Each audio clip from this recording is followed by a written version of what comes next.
truly the Onion is unmatched in this fucking thing. Like, the only, to tie back into the conversation that we were having, all it needs is like some kind of commentary on, like, you know, the iPhone factories in China where they like have to put nets out like alongside the building to make sure the poor workers there aren't fucking killing themselves on the regular. Just bungee them back through the fucking window. Yeah.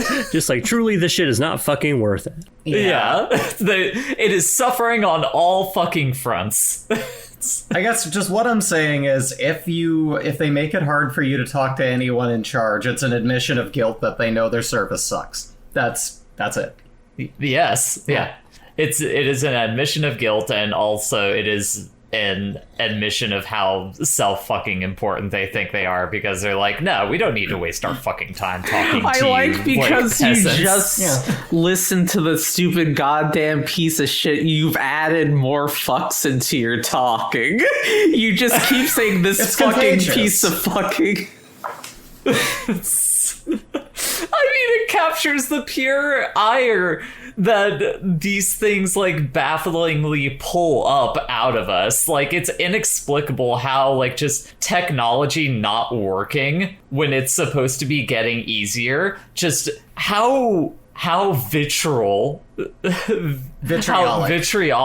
the anger it pulls out of people is. No matter what you do, your printer will always suck. It'll always not work. It'll suck. It'll narc on you. Like, fuck those things. I hope we're all recording at this point. Oh yeah. The thing that's broken is an e-reader, a $200 e-reader that I bought at the end of last year.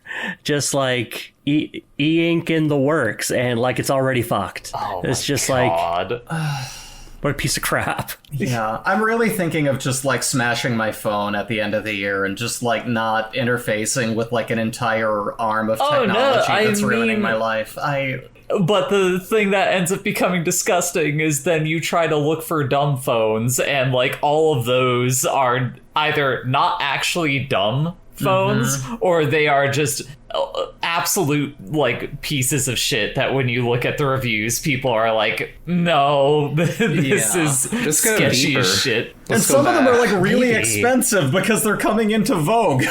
So it's like $500. I'm like, what do you mean? All the petit bourgeois, all the petit bourgeois are like realizing how alienated technology is making them, so they are buying all of these fucking like dumb I've got to phone simplify. technology. I've got to pare down. I've got to Which I got to embrace the still minimalist have lifestyle. those, still check emails, still bother you, still like accept like watch videos. Like, I don't want that.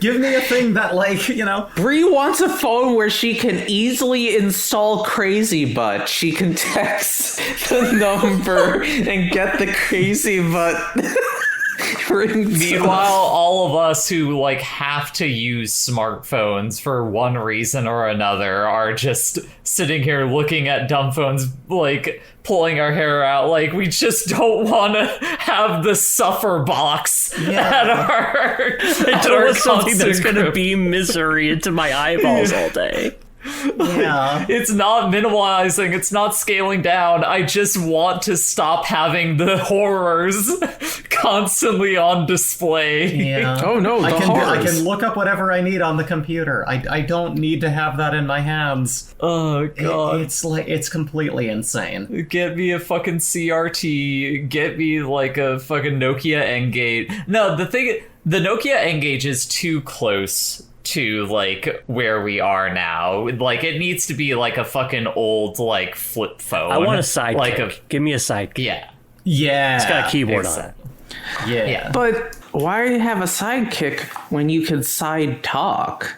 What was the I don't have to difference dignify that with a response. Oh, I actually want to dignify that with the response, because I recognize the name, but I can't remember what that fucking thing is. Oh, you don't remember you don't remember side talking?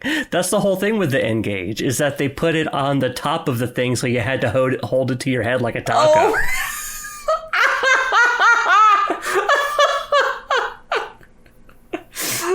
That's That's right. That's what that was. Yeah, give me like the Matrix 1 cell phone, the thing that just like slides open. Just yeah. It's tactile, it's functional, does exactly what I fucking need. Like here's the closest thing to scaling back on technology that I have done that's really helped me. I have a watch. I have a watch now that I can wear out in public, so like if I don't feel like carrying my phone with me, like I don't need it for anything in particular, I can just leave that shit at home. And if I want to know what time it is, I could just be like, oh, okay. You can see what time it is and not see a million artists who are doing better than you and like the new updates and a bill that just came through. You can just know what fucking time it is. And that's beautiful. That was, truly we maxed out as humanity when everything just had one. I do make sure that notifications I want a are turned off. unitasker, damn it. On as many things as possible. What the fuck is this, Bridget? Good visual reference to pull up on the audio podcast. Side Talkin' feature is a history. Review the final Side Talkin' pictures. Oh, Lord. Oh, God. That's so bad. Oh, man. I've fallen off of writing in my like daily planner every day, which is a shame because it's got the cool One Piece. Wait, Patrick, hold on. Oh. Patrick Klepek spotted. Patrick holding an Xbox to his head. How does he do that with his lower jaw? Oh shit, that's the GameCube it's the Q-Cube. It's the GameCube that has a DVD player.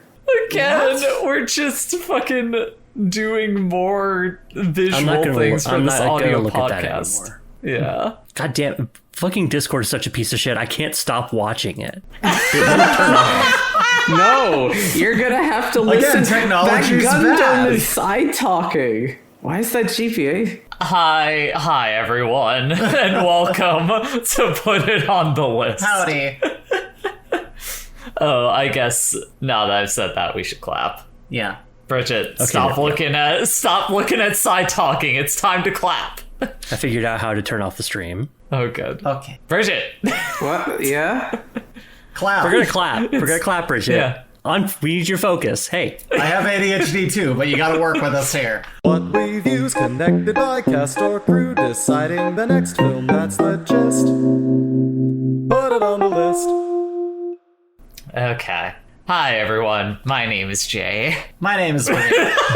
I'm Evie. My name is Brie. That's Evie. That's Bridget. Right That's Bridget, who's still looking at photos of Side Talkin', and now I can't close the fucking stream window. Okay, what I did is I watching it, changed it's still it. there. I switched it to and from grid view, and that made the stop watching button work again. Man, technology's great, isn't it? Oh my fucking god. Discord. What a piece of garbage. I can't wait until we are all forced to migrate away from it again because it becomes Skype.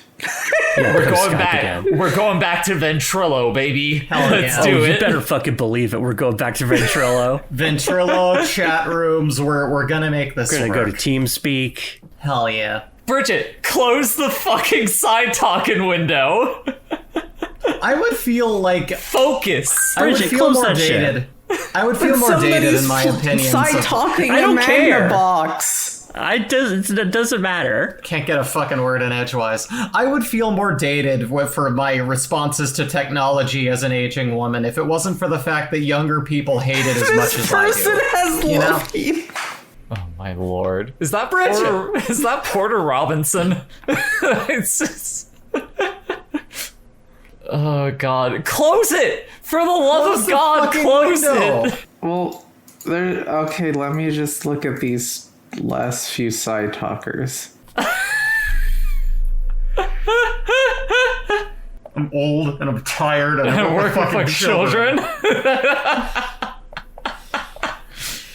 Turn off grid view. Stop watching. It still won't close for me. I'm cursed to be looking at Side Talkin'. Oh, this person has a with- bunch of honey figures. I wonder if this is Devil Ray. Oh, Okay, hey, let me know when you're ready. hey, Evie. What have you been up to for the past couple weeks? How you doing? Still been looking for a job. Still haven't fucking found anything. It's getting to the point where, like, even my dear old father, who is clearly ambivalent about me leaving this part of the country, is just like, what do we gotta do to get you out of here? It's just like, you got me, old man. Yeah, I mean, if you can find any jobs for me out in Portland, that would be fantastic. Aside from that, I've been chilling. We watched Strange Days after the last recording, and like, God, if we were already talking about a different movie, we could just talk about Strange Days for 2 hours. Yeah, like Strange. I can't go into it just because like that is maybe the most shocking film I think I've ever seen in my life. Like, that is one of those movies where I just felt like I was having a fucking panic attack the entire time I was watching it. Like, there are just whole sequences where I'm just... y'all could see me while we were watching it, where I'm just like holding my hands over my mouth, just being like, oh my god, oh my fucking god, am I actually seeing this shit right now? Like, just cyberpunk ideas that are like truly like spiritually shaking to like imagine happening in the real world. Like, yeah, it's awful. wild because like it is very unflinching in the way it depicts like certain things in that movie. Not to get too deep into it, but like where it kind of flinches a little bit is where just like the idea of just like at the very end, they found the one good cop who has the evidence and is going to try to arrest the bad cops. It almost feels like that is maybe the one studio note that like Catherine Bigelow and James Cameron like took during that film, because in a way it's flinching, but in another way it also feels more so like someone looking at that film and being like, we gotta have like at least one glimmer of hope in this fucking mess, which is like perfectly understandable. Well, it's like, because like Cameron wrote the movie, right? And so like I think that like, for as much as we like to talk about how James Cameron hates cops, I do think that like he has this like he trends towards like the status quo in terms of like you know, mass appeal, and like authority, yeah. Like conceptually at its root being like a good thing that is more spoiled by like the rotten apples. Yeah, and like I think that's where like, and like you see some conflict between that and like how the movie is shot, because like, you know, you have like the moment where it looks like things are about to like really start popping off, before the commissioner comes by and breaks everything up.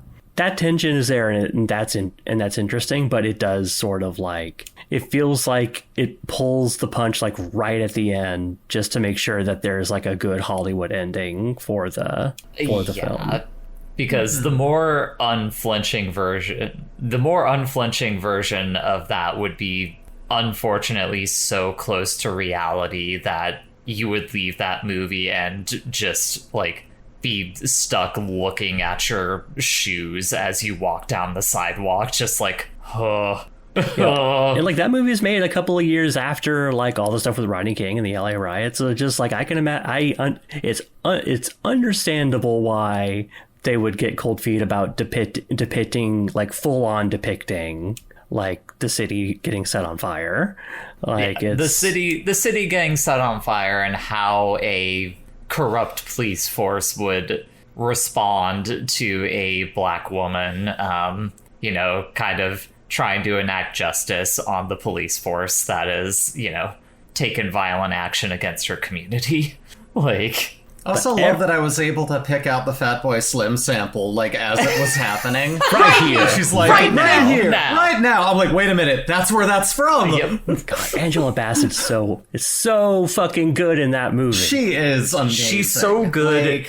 Like, She is so hot Yeah. in that movie. She is.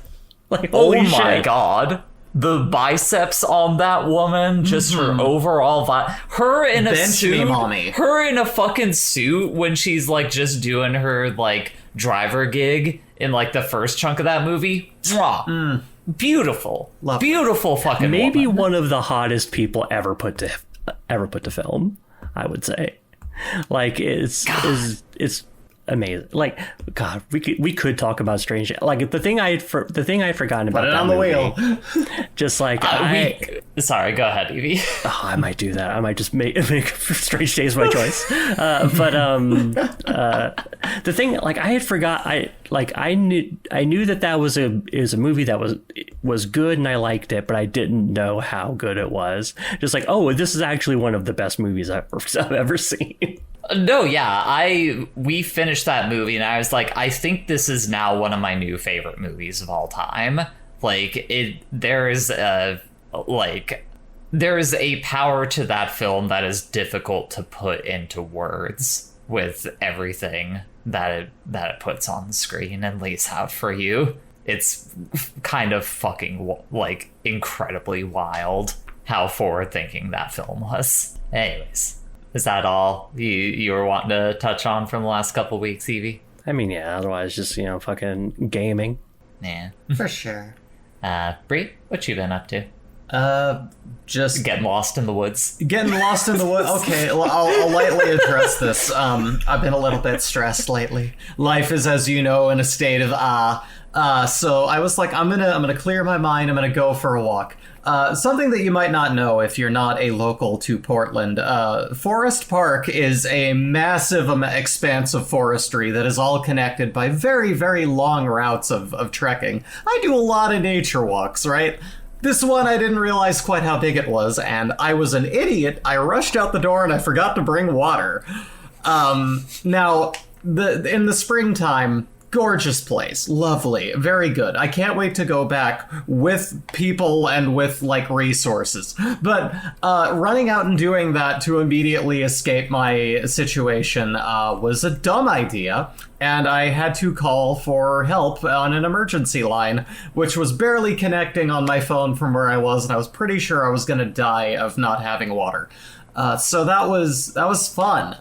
It's very thankfully it interesting. didn't cost anything. They're very nice. Like if you just need like ground help, they'll get you out of there. It's not a thing that I was laughing about in the moment, but it is mildly funny that like the second you got like lost in the wilderness, you almost immediately reverted into a feral child, like eating leaves for hydration. I had to. My heart was pounding. I had no liquid in me. I'm like, this clover looks edible. It's understandable. Yeah. Like again, I get it.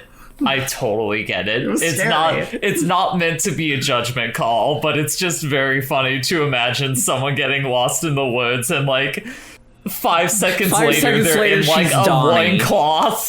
Yeah, exactly. Oh, we The getting lost was a little bit after the going, oh crap, I have no water and I need it. Shoveling so it handfuls was- of moss into my mouth, just like Moss. Don't do moss. So it was actually the inverse. You were having like a field in England type deal more so, where like resources went against you and then you went feral. Yeah. Okay. Like, that had to happen first. That was not my first choice. Listen, I got to a point where I was looking at a muddy, like, expanse of liquid going by from the melting ice, and I was like, I don't want to, but I might. Like, that's how bad it was. I want you to understand, I was willing to give myself amoebic dysentery to not die. Like, it was terrifying. We can laugh at it now. But even just remembering it makes me alienated from, nature, which I love. So it's weird.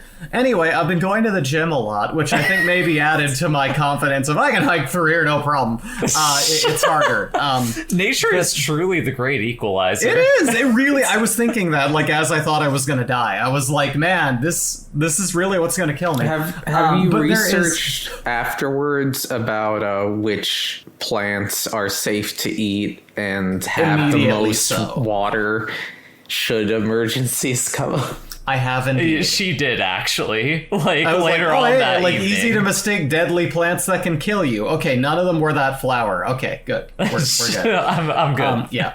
I just chew it. That's like I wasn't like eating it. I was like chewing it to get the liquid out of it. So I was like, hopefully this isn't poisonous and it won't shut my throat up because I didn't know. Yeah. But when times come to that, you end up in a situation. Yeah. Don't do that. If you're gonna hike, bring water. Don't be an idiot like me. Now. Beyond that, again... Bring water, bring a compass. Yeah. Probably. Yeah. So I've been going to the workoutery. I've been getting buff, of course. Yeah. I've been, not buff, but I've been getting, like, toned wife, lifting the titties a bit. Titties! I've been doing the butt stuff. My butt has been blasted. It is gaining shape. I am fit wife. I am oh my god, I have alienated my other two co-hosts here. Well, I mean, it was more Bridget's reaction than anything. She had a look when you said doing butt stuff. Well, I'm doing Stairmastering. Ass blasted, all I can think of is the ass blasters from Tremors, of course. The later evolution of the worms, they turn into ass blasters in which they blast their ass to fly. Well, when they can do 1.2k steps on later the Tremors movies are talk. dumb. I mean, it's always dumb, but I've never partaken of the Tremors movies. So. Anyway, I've been doing a lot of glutes workouts, a ton of cardio, and a bunch of core stuff, and I look like I can kick someone's ass. I'm gonna find out if I can later. It'll be fun. So, I don't know. It might happen, if I get the opportunity. But that's just me. Yeah, I've been doing that. I got a commission coming in for some emotes, so I'm feeling pretty good. Hey, Bridget. Artiste. You been doing anything, Bridget? I've been playing lots of Citadel, or technically Beyond Citadel. Beyond Citadel.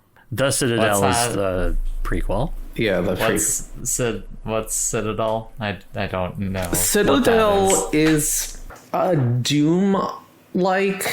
Yeah, it's very Doom in terms of the aesthetics, or like in terms of like it feels like it could be a GZ Doom game with how it feels, but it is like it's somewhat anime in terms of like the like visual aesthetics for it, and it's sort of like it trends towards like somewhat like one of the artists who worked on this game is like an Arrow Guro artist. And you can tell.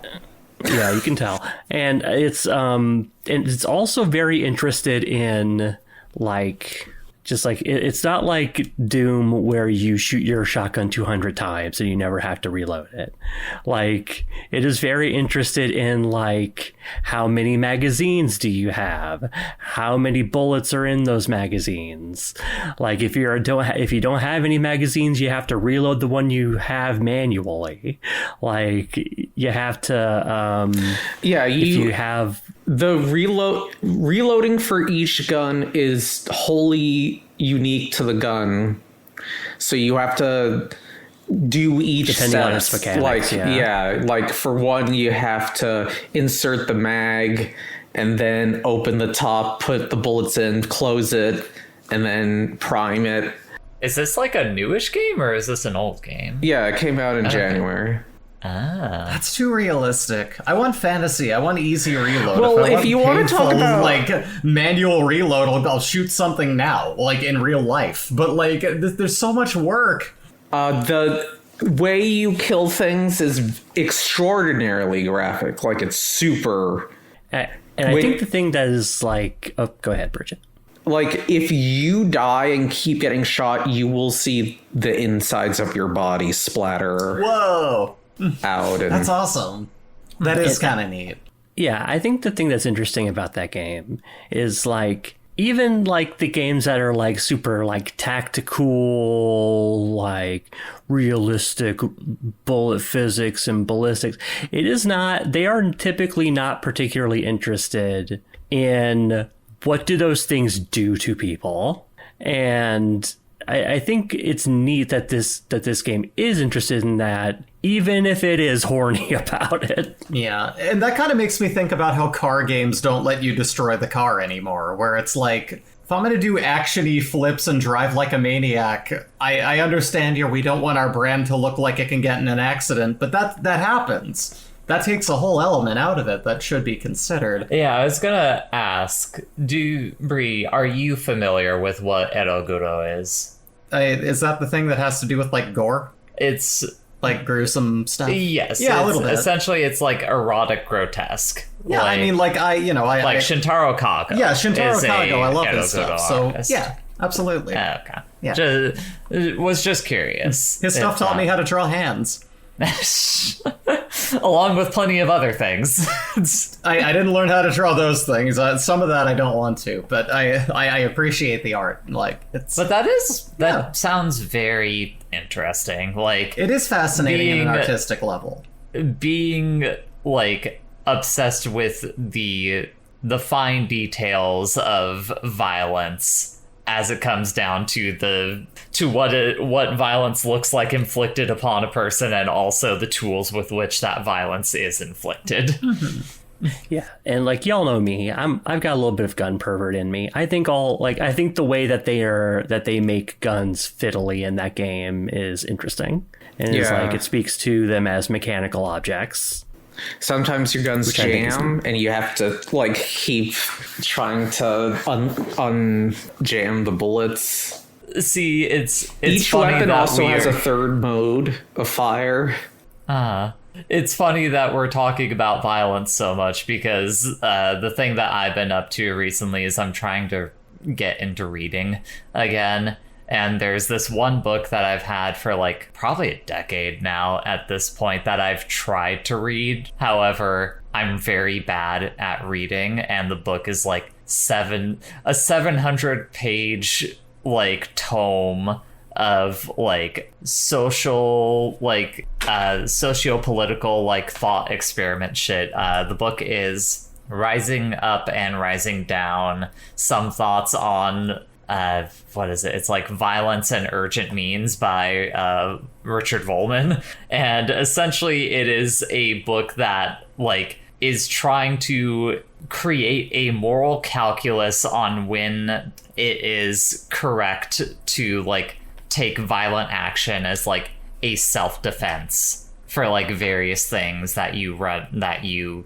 hold dear in your life. And like the whole opening like 50 pages of it are dedicated to like just kind of laying out 3 scenarios. One is this author's experience of going through like the Paris catacombs. Another one is like him talking about this like research like thing, like research stint he had like following along like an autopsy person in like San Francisco.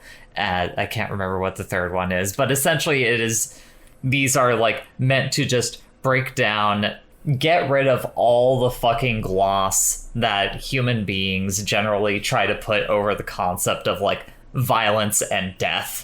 It's like, no, get all that shit out of here. Dead is dead.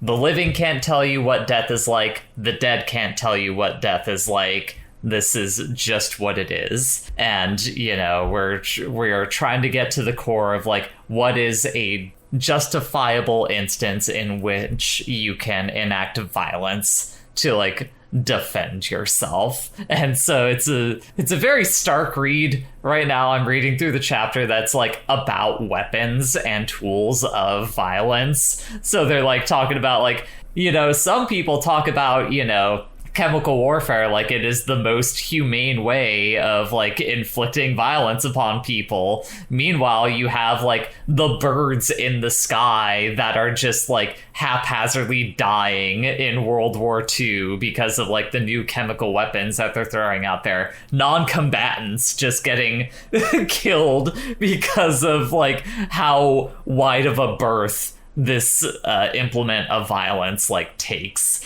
So yeah, really bright and cheery stuff. Yeah, I guess it sounds like a very light and effervescent read. Yeah, so it's understandable that I would have bounced off it so many times. It's fascinating that like the slower and more painful ways to die are considered by those who dish it out to be the more like civil one. Much in the same way that like paperwork does it, where it's like, well, I'm not connected to this. If you had stopped like necroting from all of the radiation, then you wouldn't be dead. Well, it's why I didn't touch you. It's why the book wants to take its time, like really stripping away all of the artifice that we put over these things, because like when you look at the outside objective observation of what like traditional weapons do to people, like chopping off limbs, like just completely maiming human beings, the damage that does is more like easily observable. Mm-hmm. Like you see it happen and you're like, that's fucked up. Yeah. that's bad there. However, when it's the internal damage, like something like what chemical warfare, like even when you're not in the immediate vicinity of it, but like maybe just downwind from it, like the inner damage that does. Like you have like victims of like nuclear fallout in like Hiroshima and Nagasaki, like who weren't like in the immediate area of the blast, but still close enough that those waves of radiation fucking hit them and gave them cancer, and they died as a result of that. Like single-handedly the worst thing that humanity has done, IMO. Like it's just breaking it down to the like, no, all of these things are incredibly violent and do damage. Some of it is just unseen. What were you gonna say, Bridget? You look like you had a thing. I just wanted to say that the dead do speak. Palpatine's back. Somehow, Palpatine has returned.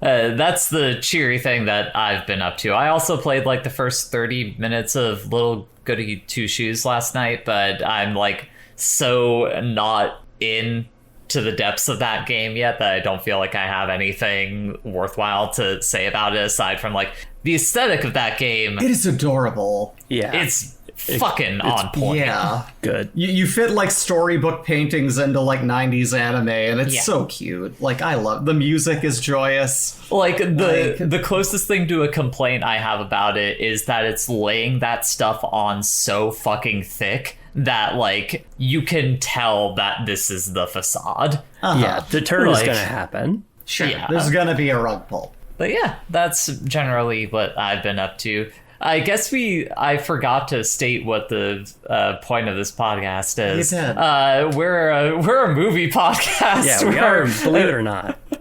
Where every episode we talk about a film, and the next time we discuss a film, that next topic of discussion has to be connected by either cast or crew. Last time on Put It on the List, we watched Gundam Reconquista NG Movie 1 Go Core Fighter, and this week This week we're talking about a movie that is not either a YouTube compilation or a TV show compilation. We are discussing the 2011 spy thriller Tinker Tailor Soldier Spy, as chosen by Evie. It's also not actually connected to the previous film, but that's because we have officially reached the end of garbage time. Everyone has used their wild cards. This is the last wild card. I still have one used. left.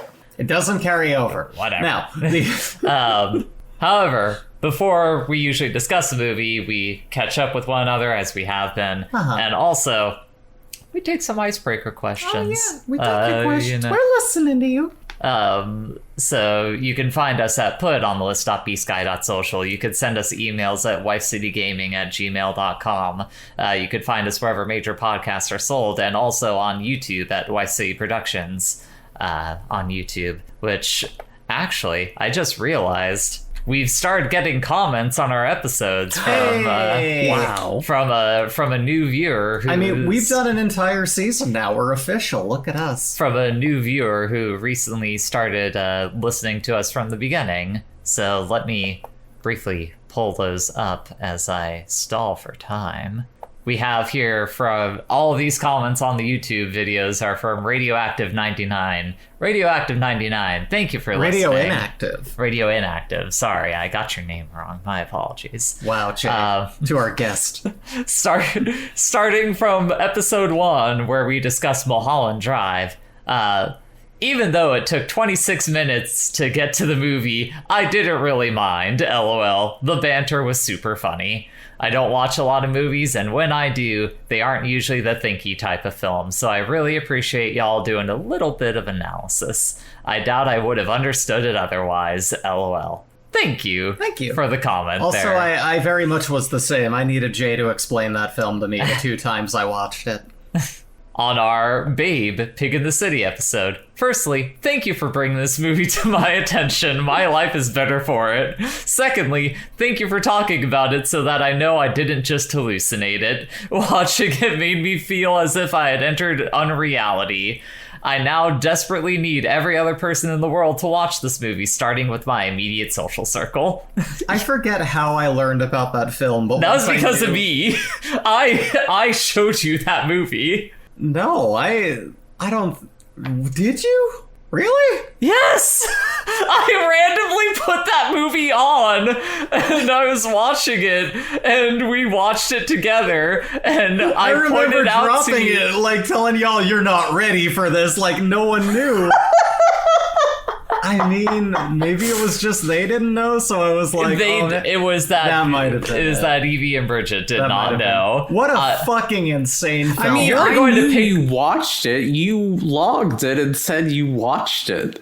I knew of it because I know about George Miller, but I didn't know the depravity that it held. Yeah. For those who don't know, George Miller is the famous director of Happy Feet. All right. Mm-hmm. Of Mad Max. Truly cinema. On our comment from Lorenzo's Oil. On our episode for episode 3, X 1999. Bree's little rant here is really funny, but I especially like, quote, I had to relive how frustrating this fucking film was. I am so ready to be done with this film forever. Just brilliant. Thank you. I've got a million rants in me. This episode is as long as the movie, and judging by how you're talking about it, I'm guessing that this was a better use of my time. Exactly. You learned well. Debatable. Have they commented on every episode as they listen to it? Yes, they have. I'm delighted. We got a backlog of comments to get through here. Only really good-looking, wonderful, awesome, and cool people know, that this is what you do. You gotta get in there. That's right. They commented. You watch X 1999. Don't watch X 1999. That's the thing. You're smart, Radio Inactive 99, because you understand that you don't need to watch the horrible thing. You can just go, all right, I've learned from this that I don't need to, and you don't have to. What were you going that. to say, Bridget? You should watch it once. No, you don't have to. I actually don't think you need to watch that movie once. Their comment on episode 4, Saving Private Ryan, starting this episode off with a real bang. That is the episode that starts with Bree talking about eating camel semen. I imagine for those who, you know what? No, you have to go listen to that. I'm not going to explain it. I mean, I basically explained it right there. Well, I mean, what that means, how that came to pass. I'm not explaining it. You can go listen to it. The context of camel semen. Exactly. It's about the experience. They also comment on episode 5, Good Will Hunting. I had no idea this movie was originally thought up as a student film. That's so cool. And I find it so funny whenever a character is resistant to therapy. Like, what, are you gonna try to be a functioning human being without it? Good luck, buddy. Oh, yeah. Thank you for all those comments, yes. Radio Inactive. Frankly, much appreciated. Frankly, I love a movie that's just full of Germas. It's great. Germa 985, the movie. We also have some more pats on the back comments here to read. We have one from Wealthy Aardvark on Blue Sky saying, I'm catching up on episodes after falling behind. I just want to say that y'all are great and we love you. Oh, thank you. Thank you, Wealthy. Thank you, Wealthy. Thank you, Wealthy. Okay, so last time I alluded to a second email having hit the tower from Owen here. All right. So let's go ahead and open up these emails. So we have. I do appreciate how in the first one, at least, Owen really like explored the space. Really took advantage of the email format by putting in like GIFs and shit. Oh, don't worry, because in this email there's an image attached and a song attached as well. Great. Awesome. Owen says, I had not read any Chainsaw Man when I made this image and had zero context for it. In retrospect, Bree is very Kobeni coded, and it's the image that he made of like the character popularity like poll for Chainsaw Man that had Kobeni's car higher rated than her in the popularity contest, which in and of itself was a reference to the fact that Bree totaled her fucking car. I got in an accident.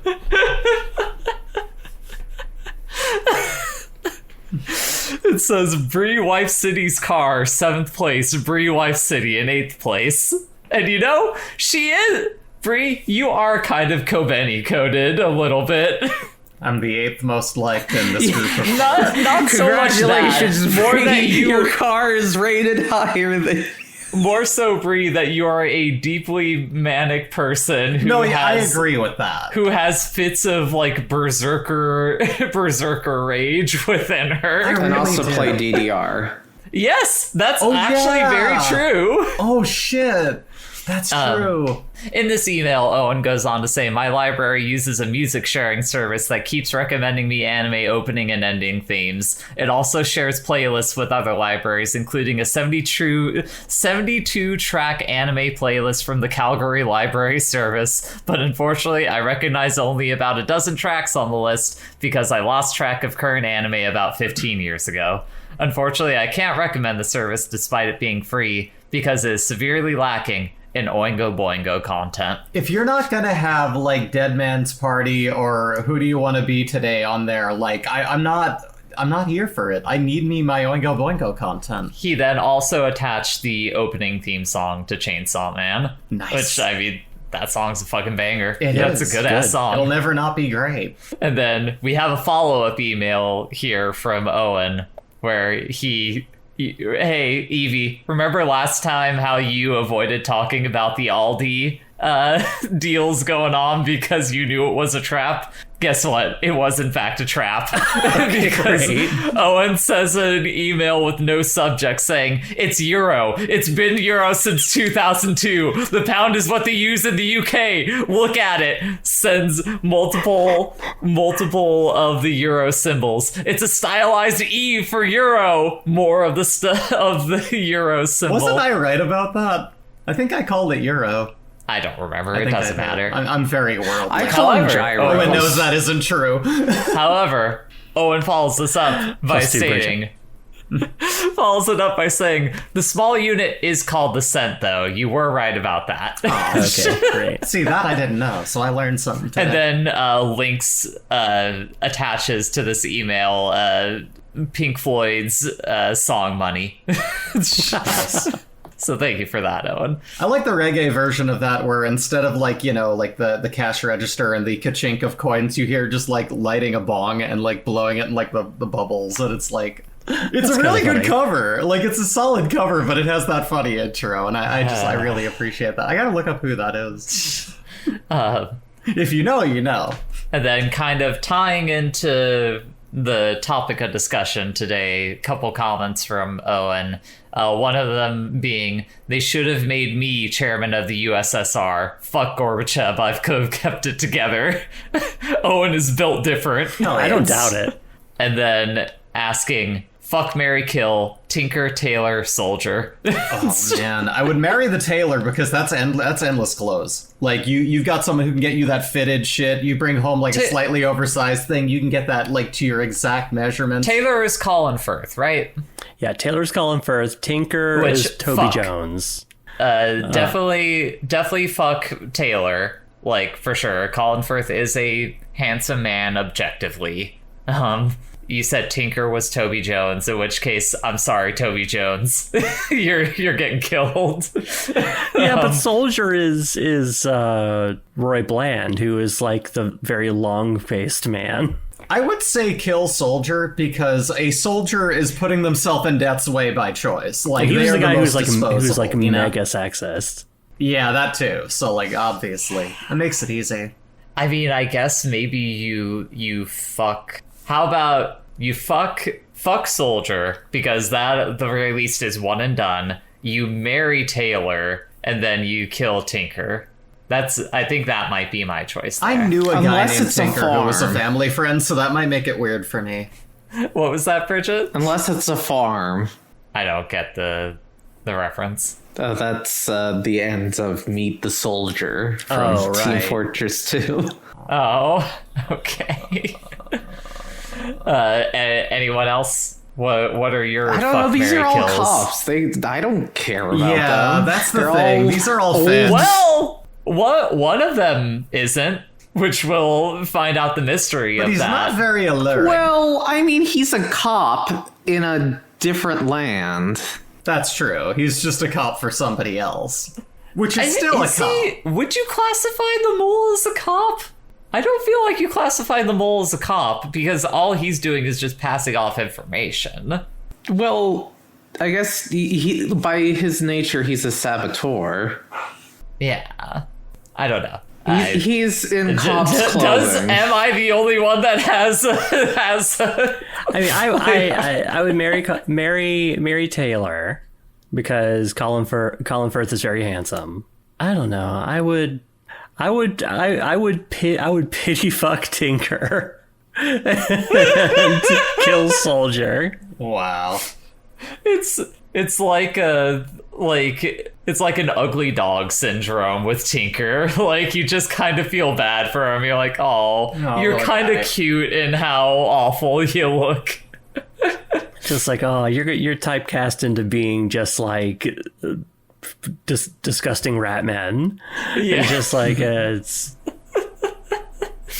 you're a good character actor, Toby Jones. You don't deserve that. Yeah. Unfortunately, you are just forever one of those guys, like a Steve Buscemi or something like that. Bridget, do you have a decision on this? He could be you. He could be me. He could even be. That's Meet the Spy, yeah. Yes, I'm just gonna keep making Team Fortress 2 references because that's what I was thinking of half of the movie. Inherently. Yeah, I reject the question inherently just because, again, cops, feds. So. For sure. Wealthy replied to Owen's comment there saying ghosted by spy. He put on, what was I can't remember the name of the camouflage weapon that he had in Team Fortress 2. What was it? Oh, it was the cloak. Was it just called the cloak? I feel like it was different. Well, the spy had two versions. There was, you would become invisible. Had disguise kit. Oh, disguise kit, yeah. Either the disguise kit, or I guess it was the cloak, because it was the cloak and dagger. Yeah, right? Yeah, you had the cloak and dagger. And eventually they had the one where you stay invisible as long as you stand still, which was very good for infiltration. Y'all all just talk about TF2 for like an hour. I've never played it, so I would be very TF2 is so good. I can talk about my great spray that said you are cordially invited to fuck my ass. Okay, no, we can't talk about TF2, partially because Bree doesn't have any experience with it. However, what we can talk about, Evie, you had us this time around watch as the last film for this season of Put on the List, Tinker Tailor Soldier Spy. take us through a cursory rundown of Tinker Tailor Soldier Spy. Yeah, so I chose Tinker Tailor Soldier Spy because, like, I was kind of itching to get back to it. I was itching to kind of revisit it because it had been a few years since I'd watched it. You kind of alluded to it a few times throughout this season of, like, being a thing that you would drop on us. It is a spy thriller that is about it is the early 1970s in Britain.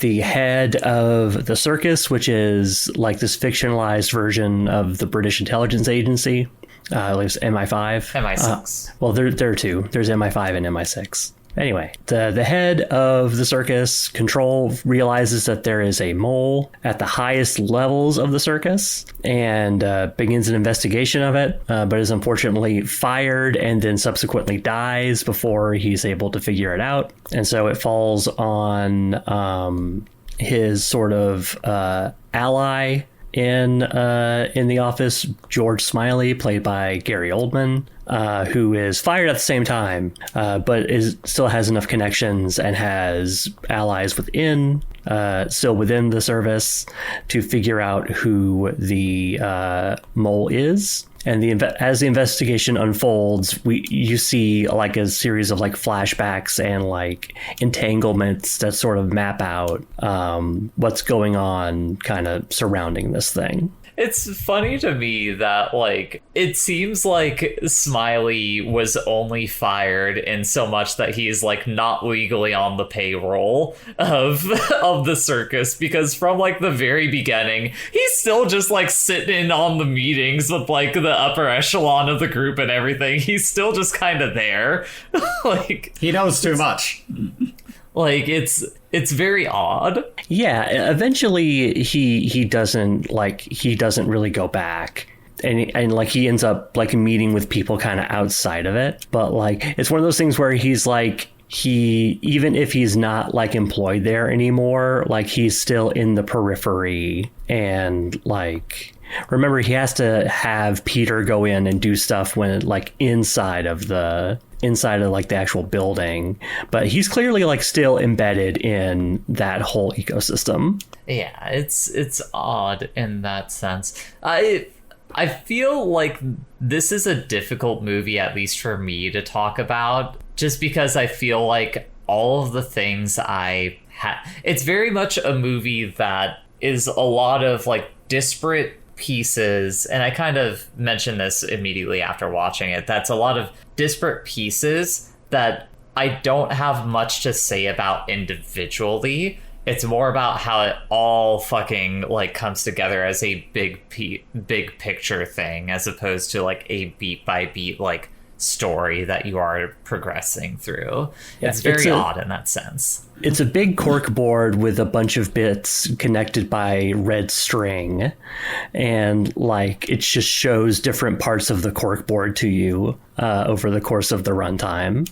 Definitely to the point that there's parts where it's like very disorienting. Like the thing that most like took me aback is the character who's like supposedly killed off early on. Like you have this great fucking opening sequence where like, you know, Control sends Prideaux off on this mission to like meet with Hungarian like connection on a thing where they're meeting at a cafe and they're served by the world's sweatiest man. Like he is just fucking, he's so sweaty. Oh my god, he's drenched. Like he just got off the stair mill. He literally he looks like fucking Jordan Peele in that one like Peele sketch. Yeah. Like that is how exaggeratedly sweaty this man is. But oh my god. Yeah, and it was basically all a setup, and he like tries to run away but gets shot in the back by the waiter, and you know, supposedly he dies in that moment. And then you get like a third of the way into the movie, and it starts like introducing these little like tidbits of like him in like a trailer hanging out in front of this like school. Yeah, where he is like in fact not dead. The weird thing is like I thought those because we were having like semi flashbacks throughout the film, I thought that this was a flashback. And it was like somehow going to be like a setup for a reveal later on or something of that nature. It's very, very odd. Like the At way first all this. I thought that little boy was Smiley young. Yeah, like that's the Little fucking Smiley. weird thing. Hey, it's me, little Smiley. Hi, everybody, it's me. I'm I'm Smiley. Smiley is a objectively funny name for Yes. a character to have. Very berries and cream lad coded. I mean, if we're talking about berries and cream lads, we have to Benedict talk about Benedict Cumberbatch Cumberbatch. Oh yeah. is He looks- the he's most so funny in berries this and movie. cream ass boy.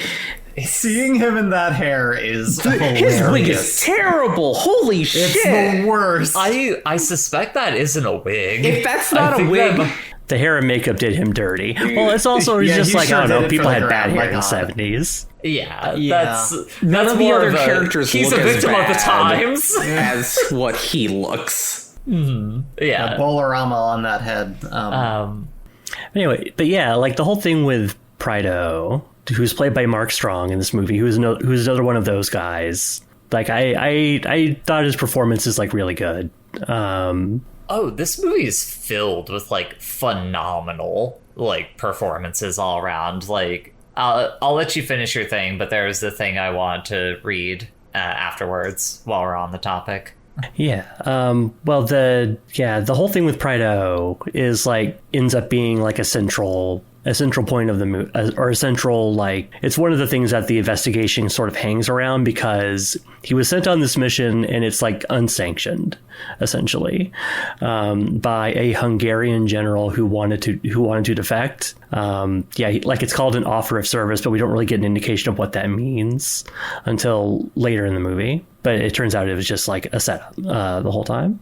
And so, like, that is the thing that ultimately causes Control to get sacked and Smiley to get sacked. And, like, a whole bunch of, like, people who are, like, loyal to them, essentially, end up also getting sacked and, like, are interviewed later. And it's just, like... Including a lady who really wants to fuck Smiley. Oh, yeah. I think that, like, they don't... Like, it ends up being, like, it's somewhat important, but, like, They touch on, like, the fact that all these people have known each other for a long time, like and how this lady in particular is extremely underfucked. Yes, absolutely. In her I felt words. for her. Yeah.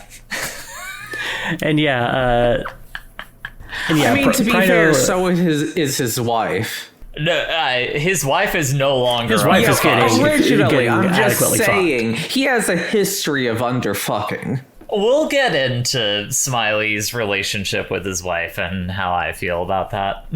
Yeah, the whole thing with Prido and, like, his relationship with, you know, if you think you might want to watch this movie, you should watch this movie. Otherwise, we're going to spoil the shit out of it. So, and you come back and listen to us after you're done. But yeah, like the relationship with him between Prido and Bill, what's the last name? Colin Firth. Hayden, yeah. Between Prido and Hayden, like, is Mark Strong does a great job of selling just like how badly this whole turn of affairs just like how badly it just fucked him up. Yeah, like it's all so. This is like one of the most British movies I think I've ever seen. It's so like British. specifically in like performances and overall aesthetic, which the aesthetic part I'll get into later because it plays into the fucking motivations of the mole in this Right film. down to how like homoerotic it is. Oh yeah. It's very the overtones. There's a review by a user by the name of Comrade Yui on Letterboxd that I think tersely like summarizes what really sells the performances on this movie. I have to make this image a little bit bigger so I can read it. So they specifically say Tinker Tailor marshals the greatest qualities found in British actors. 1, their innate smugness, And 2, their breathy, brittle voices. 3, their ability to oscillate from a genial smirk to a fierce roar at the slightest notice of weakness. Sociopathy for queen and country, which, like, that's the big, that last thing is, like, the big thing for me, is, like, so much of this movie is the cast playing everything, like, extremely close to the chest in such a way that, like, is fitting of the kind of sociopathy that pervades these characters that we see just throughout human history in general, like, especially in a setting like the Cold War, where trust in your fellow human is, like, at an all-time low. Yeah, you need to be that level of detached and stuffy to not say something that you shouldn't, you know? Yeah, to not give up the ghost, to not just, like, So it's like, I'm the old white man. I'm also the old white man. Bree can't tell the old white man apart. And then there's the old white man who sounds like this. And it's like, oh, thank God there's another British guy. Fucked up because that does just kind of sound like Toby Jones. Yeah, and it's just like, it's like, thank God we have the other British voice, because it's one of those my face blindness kicks in. Who's who? Fuck.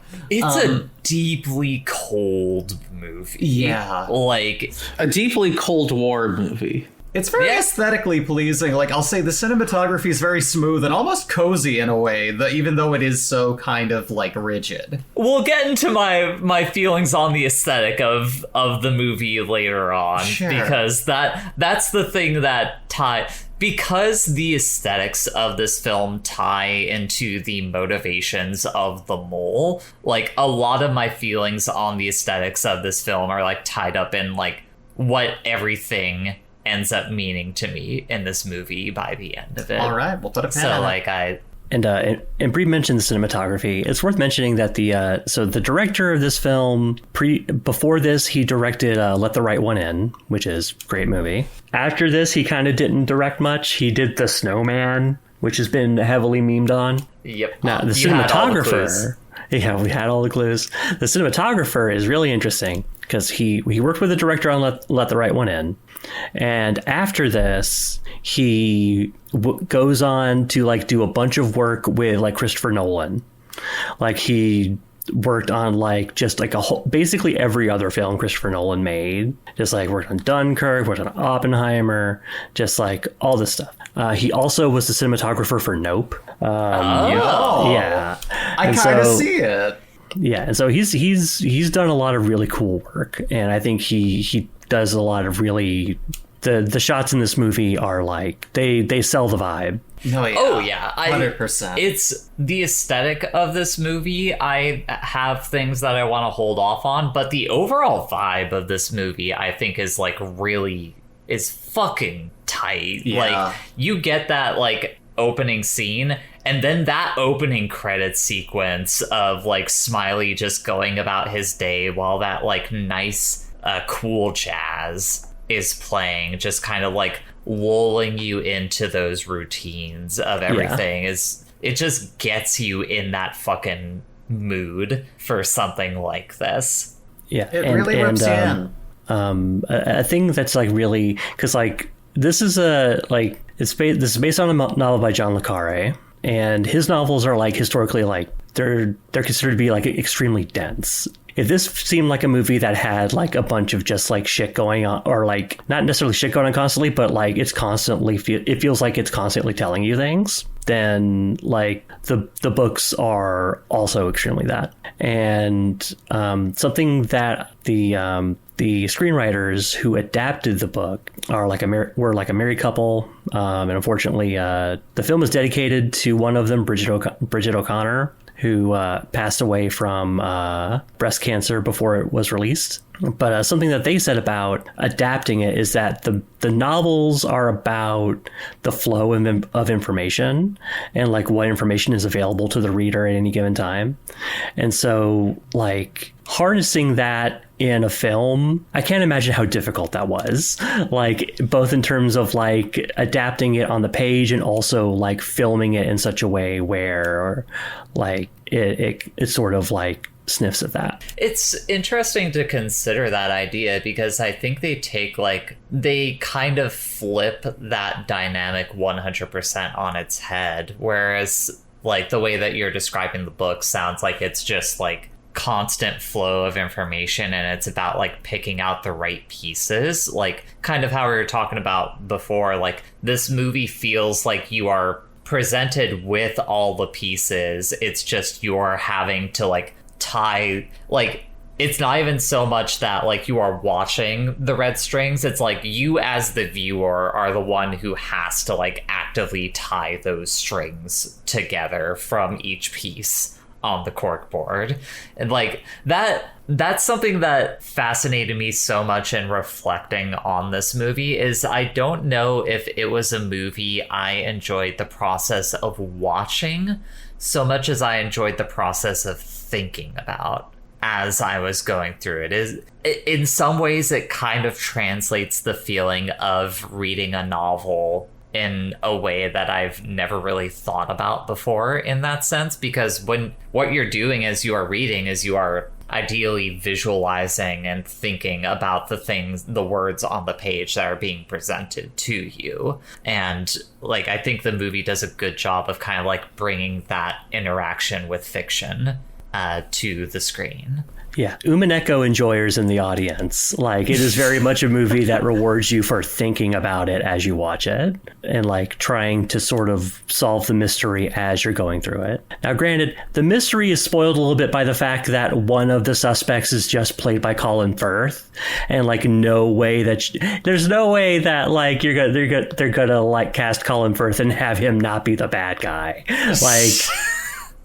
Like I love Toby Jones, but Toby Jones doesn't have it like that. He doesn't have the juice for something like that. Like that was the weird thing that I found is like when we were watching this movie, we kind of hit the climax and you had us pause like right before the reveal happens to get a like temperature read on the room on who everyone thought it was. And in my brain, there's a reveal at some point in the plot that George Smiley is also one of the potential suspects of the mole in this whole charade going on here. And like, yeah, he was one of the people that Control suspected at the beginning. Yeah. So like in my brain, I was thinking like, I guess like the fact that they introduced that as a possibility feels like that possibility is only there for the sake of him eventually being the mole, but I was also like, that seems too obvious. However, I just remember certain looks from like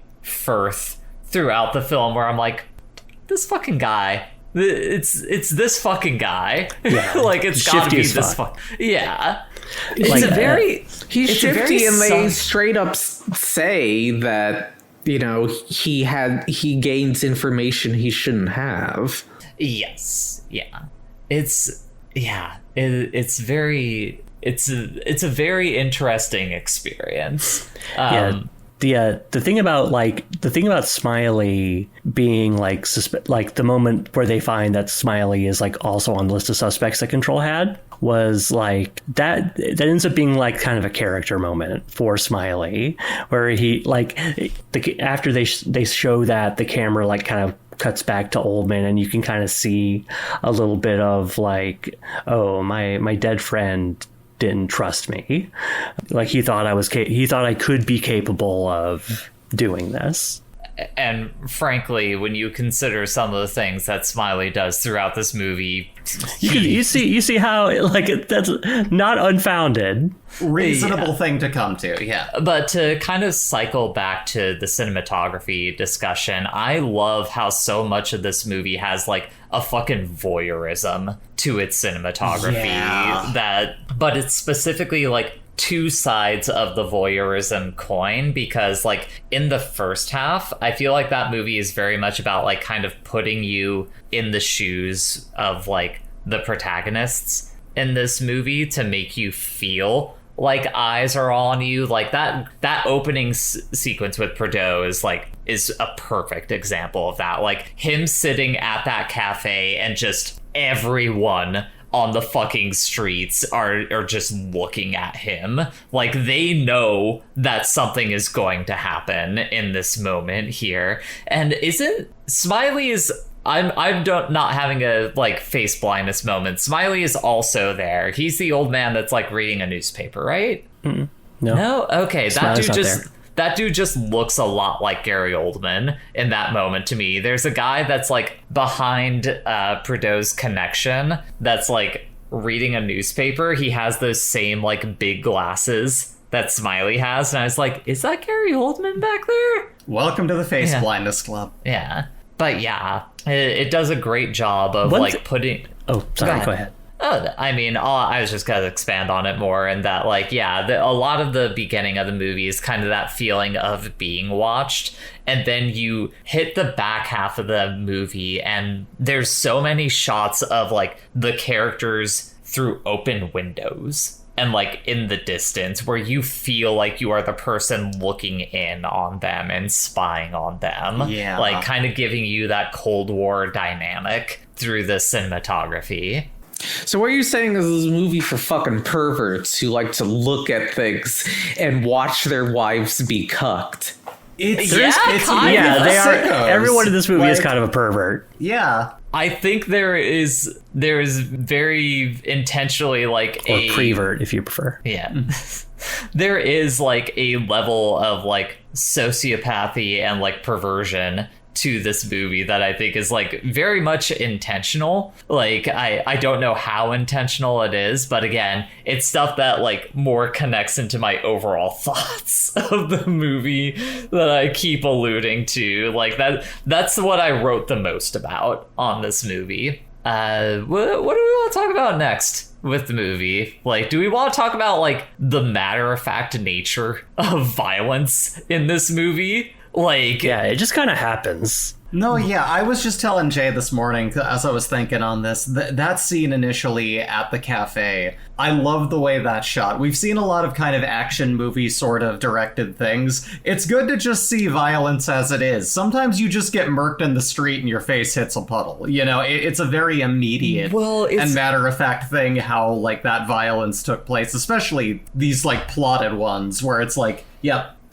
dude just hits the floor, he's dead, you know? The thing that makes that moment truly fucked up isn't so much what happens with Prideaux, it's that you see that happen, and then you get this, like, camera rotation around the scene of the cafe, and you see that the first shot the guy did just hit a fucking mom holding her baby in the head. And the movie barely lingers on it. No, yeah, it not at all. It holds on it for, like, a second, like you see, and then it goes away. Yeah, you see, like, an emergency response person, I think, carrying off the baby after that scene, and that's no, like the last she's still holding the baby. No, I'm saying after that. Do you? Yeah, way later in the movie. Oh, okay. Yeah, sorry, you see that later. But, like, that scene, though, is, like, it's just, like, god damn. Like, the baby's still clinging to her tit, breastfeeding, and she just has a hole in her head, and it's just like, god damn. You have that, you have, like, when Ricky Tarr, who's kind of, like, the inside man that, the circus like has sent over to the other side to like try and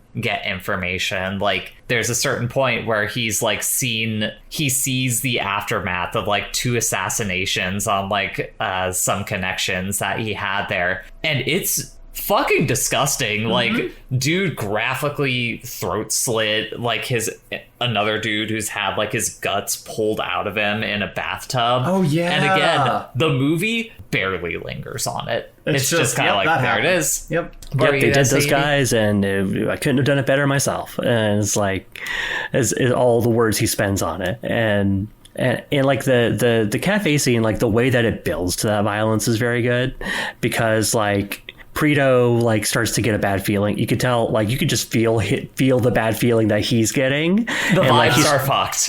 Yeah, the vibes are fucked. And he starts walking away, and then you see like a completely new person to the scene, just like running, and then gunfire starts happening. And it's like it's a great scene. It is. You have that. You have the mole who gets shot dead, like right in front of Prideaux, just like single gunshot to the head, she's down. That violence is over. Well, she's not a mole. She knows about the mole. Oh, she knows. Sorry. We see we look Hayden dead in the eyes as he gets shot in the fucking face. Oh yeah. And, like, all of these explosions of violence that you don't sit with the violence of for more than a few seconds. Like, it is just like, these lives do not matter. Like, they are just simply fodder to, like, the web of intelligence and the red strings that you are, like, tying on the cork-board. It's, like, deeply alienating. To show how graphic that is and also capture the lack of care given to it is it's so well done. Yeah. Like, it is amazingly done. And I guess kind of while we're on the point of, like, Ricky, it's interesting to me how he's, like, one of the most humanistic parts of this cast and is rewarded with, like, fucking nothing. Yeah. Oh, yeah, he gets fucked. Like, he sees a woman being beaten by one of his targets and tries to help her, even if it's under the gun. Like, there's a moment where he's, like, talking about, like, she wasn't even my type. Like, I was just needing to, like, get the information out of her. But, like, he's talking about, like, wanting to, like, move to, like, London with her, like, or go to Paris with her. He gets the shit beaten out of him by Gwilliam, and, like, the woman he fell for just gets coldly executed without his knowledge, and Smiley sells him up the fucking river, like, on that fantasy. Yeah, like, Smiley totally fucks that guy. It's so fucked. And you know it's coming, too. Like, he's the one, like, closest thing to a just purely good person in this cast. He just gets fucked. Even though, like, he's the leg breaker. He's the guy who, like, goes and fucks people up. But, like, he for whatever reason, like, he just catches feelings, like, about this one person, and he's just fucked for it. Yeah, it's such an alienating movie. Like, So I went looking at Le Carré's Wikipedia article, just to brush up. And, like, there's a really interesting, they have a really interesting quote under the politics section. I see. Lay it on me. In 2017, Le Carré expressed concerns over the future of liberal democracy. And to paraphrase, like, he basically says, like, it's reminiscent of, like, how, the 30s and the 20th century. He later wrote that the end of the Cold War had left the West without a coherent ideology, in contrast to quote the notion of individual freedom, of inclusiveness, of tolerance, all that we called anti-communism, unquote, prevailing during that time.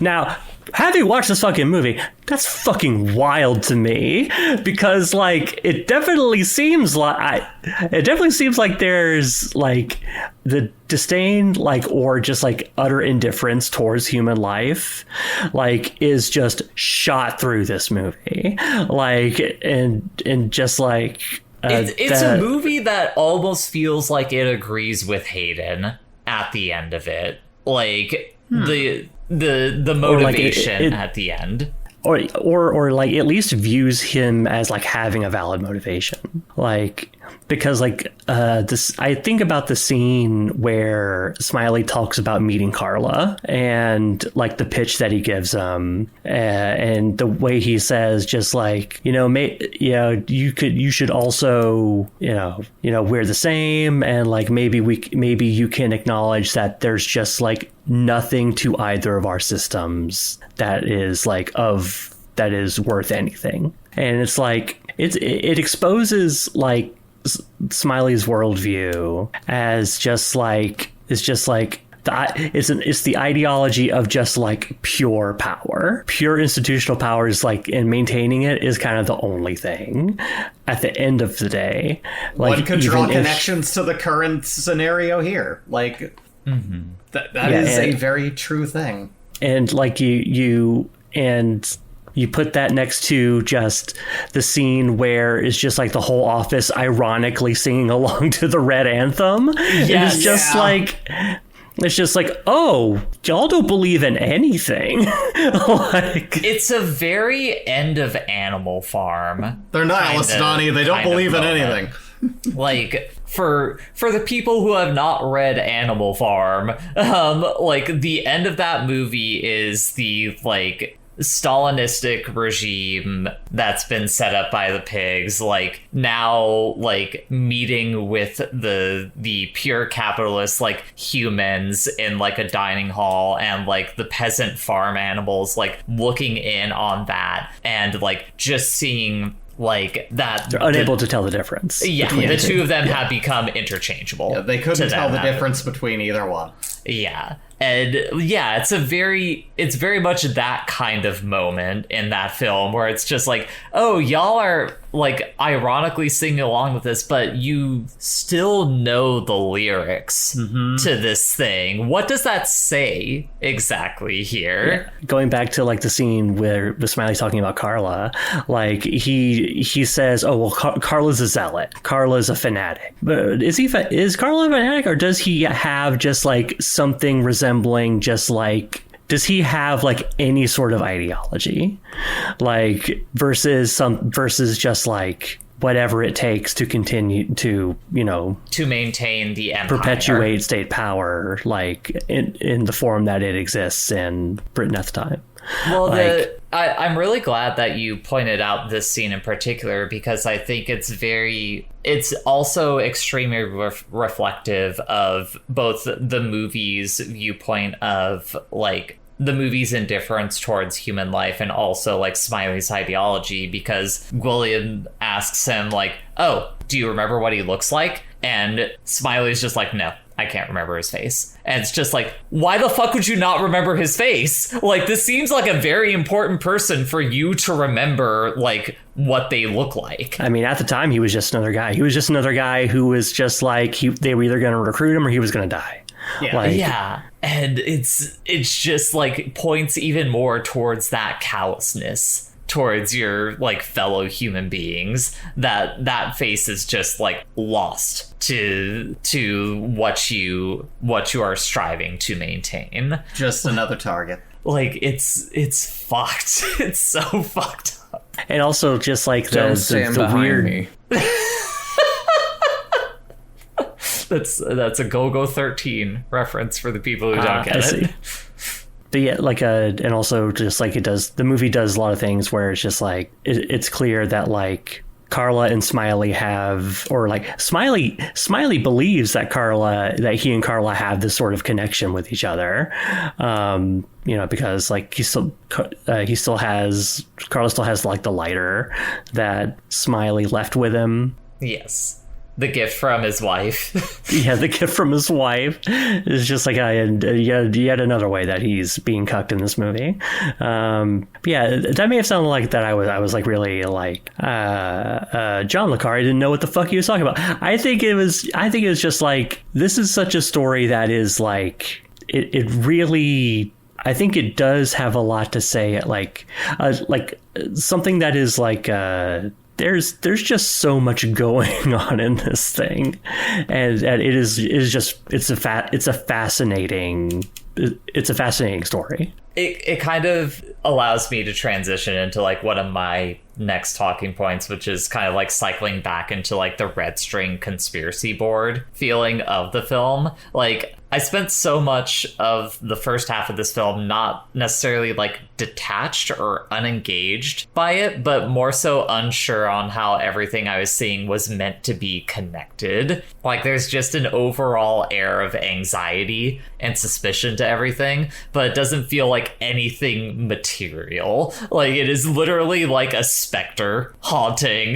the cast of this film, the specter of communism. The specter of communism. Yeah. Like, I'm probably thinking more about this idea now because there's recently, like, a 3-hour video essay that came out that's, like, about the ideology of, like, conspiracy, like, or less ideology and more the theology. Like, conspiracy has essentially become, like, a god to some people, but it does feel like this movie in some ways is like a slow descent into, like, the mindset of a conspiracy theorist Like, the reason why your wife left you isn't because you were a bad husband who focused too much on his work, which requires... It's because this mole for the USSR, like, fucked her away from you. Exactly! Like, I mean, that's still his fault. No, that's what that's the point that I'm making here. It's not that he was, like, the mindset he has is that he wasn't a bad husband who was focused too much on his line of work, which requires a gross level of dehumanization to yourself and others. But it's because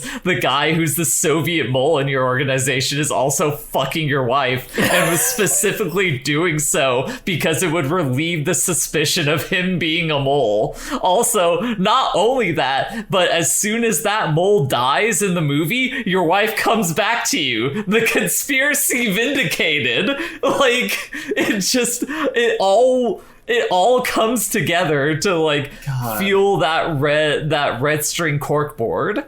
Like, it's fucking fascinating. It's such an interesting movie. Like, part of me wishes that I did rewatch it because I wonder if I would enjoy this movie more now that I've, like, had the time to ruminate on it, as opposed to, like, watching it that first time and just kind of feeling like I'm not sure how all of these things are supposed to, like, add up to anything. I don't want to say I didn't like it. Like, it is an objective piece of filmmaking that I did appreciate, but, like, it wasn't a movie that I watched and I was like, yeah, this is fucking cinema. This is a good ass movie. I can't wait to watch this again. It's like, no, we got out of it what we did. It's, you know. Well, no, I do want to want to watch it again and see if I enjoy it, is what I'm saying. I got you. Like, enjoying it just because in the... Oh, sorry. Go ahead, Brie. I was just saying, like, I'm extremely ADHD, so movies like this require the totality of my concentration, so, like, it would be work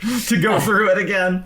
But I feel like I got everything that I could out of it, like, especially now that we're talking about it and fully kind of cementing it in there. I understand the desire to go back and actually fully analyze it, but I feel like it stands on its own in the first watch just because it's, like, it's about the experience of going through that, of, like, what the not knowing can create, and I feel like some of that would be lost upon watching it again. What were you gonna say about Carla, Evie? Yeah, I wonder if you can see Carla in the opening scene in like during the mission in Budapest, because Smiley might not have been there, but Carla was there. Like, they showed that later. I wonder if you could, like, get a glimpse of them. Blink and you miss it. Truly. Yeah, it really is. I'm trying to think of other small things. I'm trying to think of other small things throughout this movie, like if there are little details that I would point out. The stuff with Peter Gillum, like him being gay, was added for the movie. But I feel like that's a good addition because I feel like it plays up the connection between Hayden and Prido. Yeah, God. I didn't even really consider that until you said it right now. Like, that little, like, bookmark scene at the end of the movie from, like, the Christmas party where, like, Prideaux and Hayden just looking at each other from across the party, like... Yeah. Like, they're given the signaling eyes in that moment.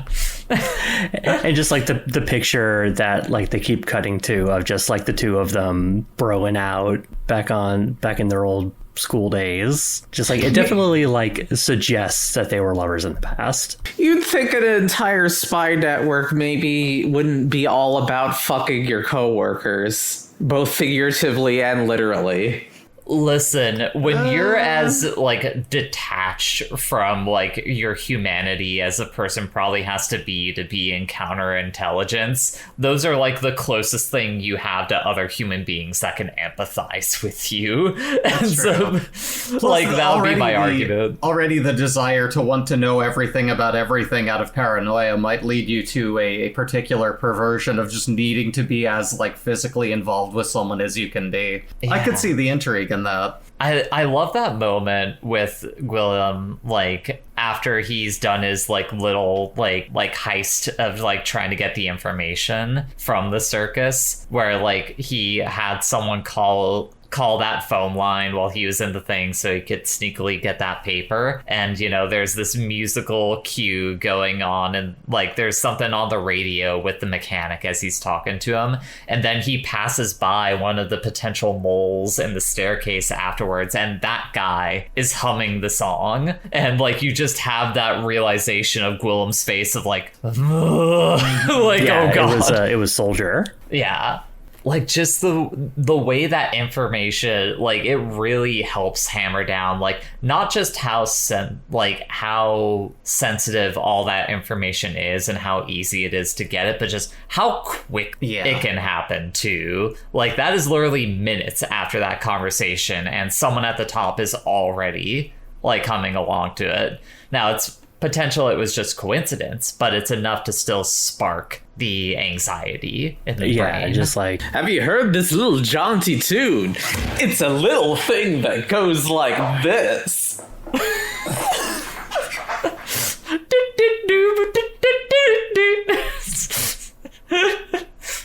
I thought there was another thing I want to talk about, but I can't remember it.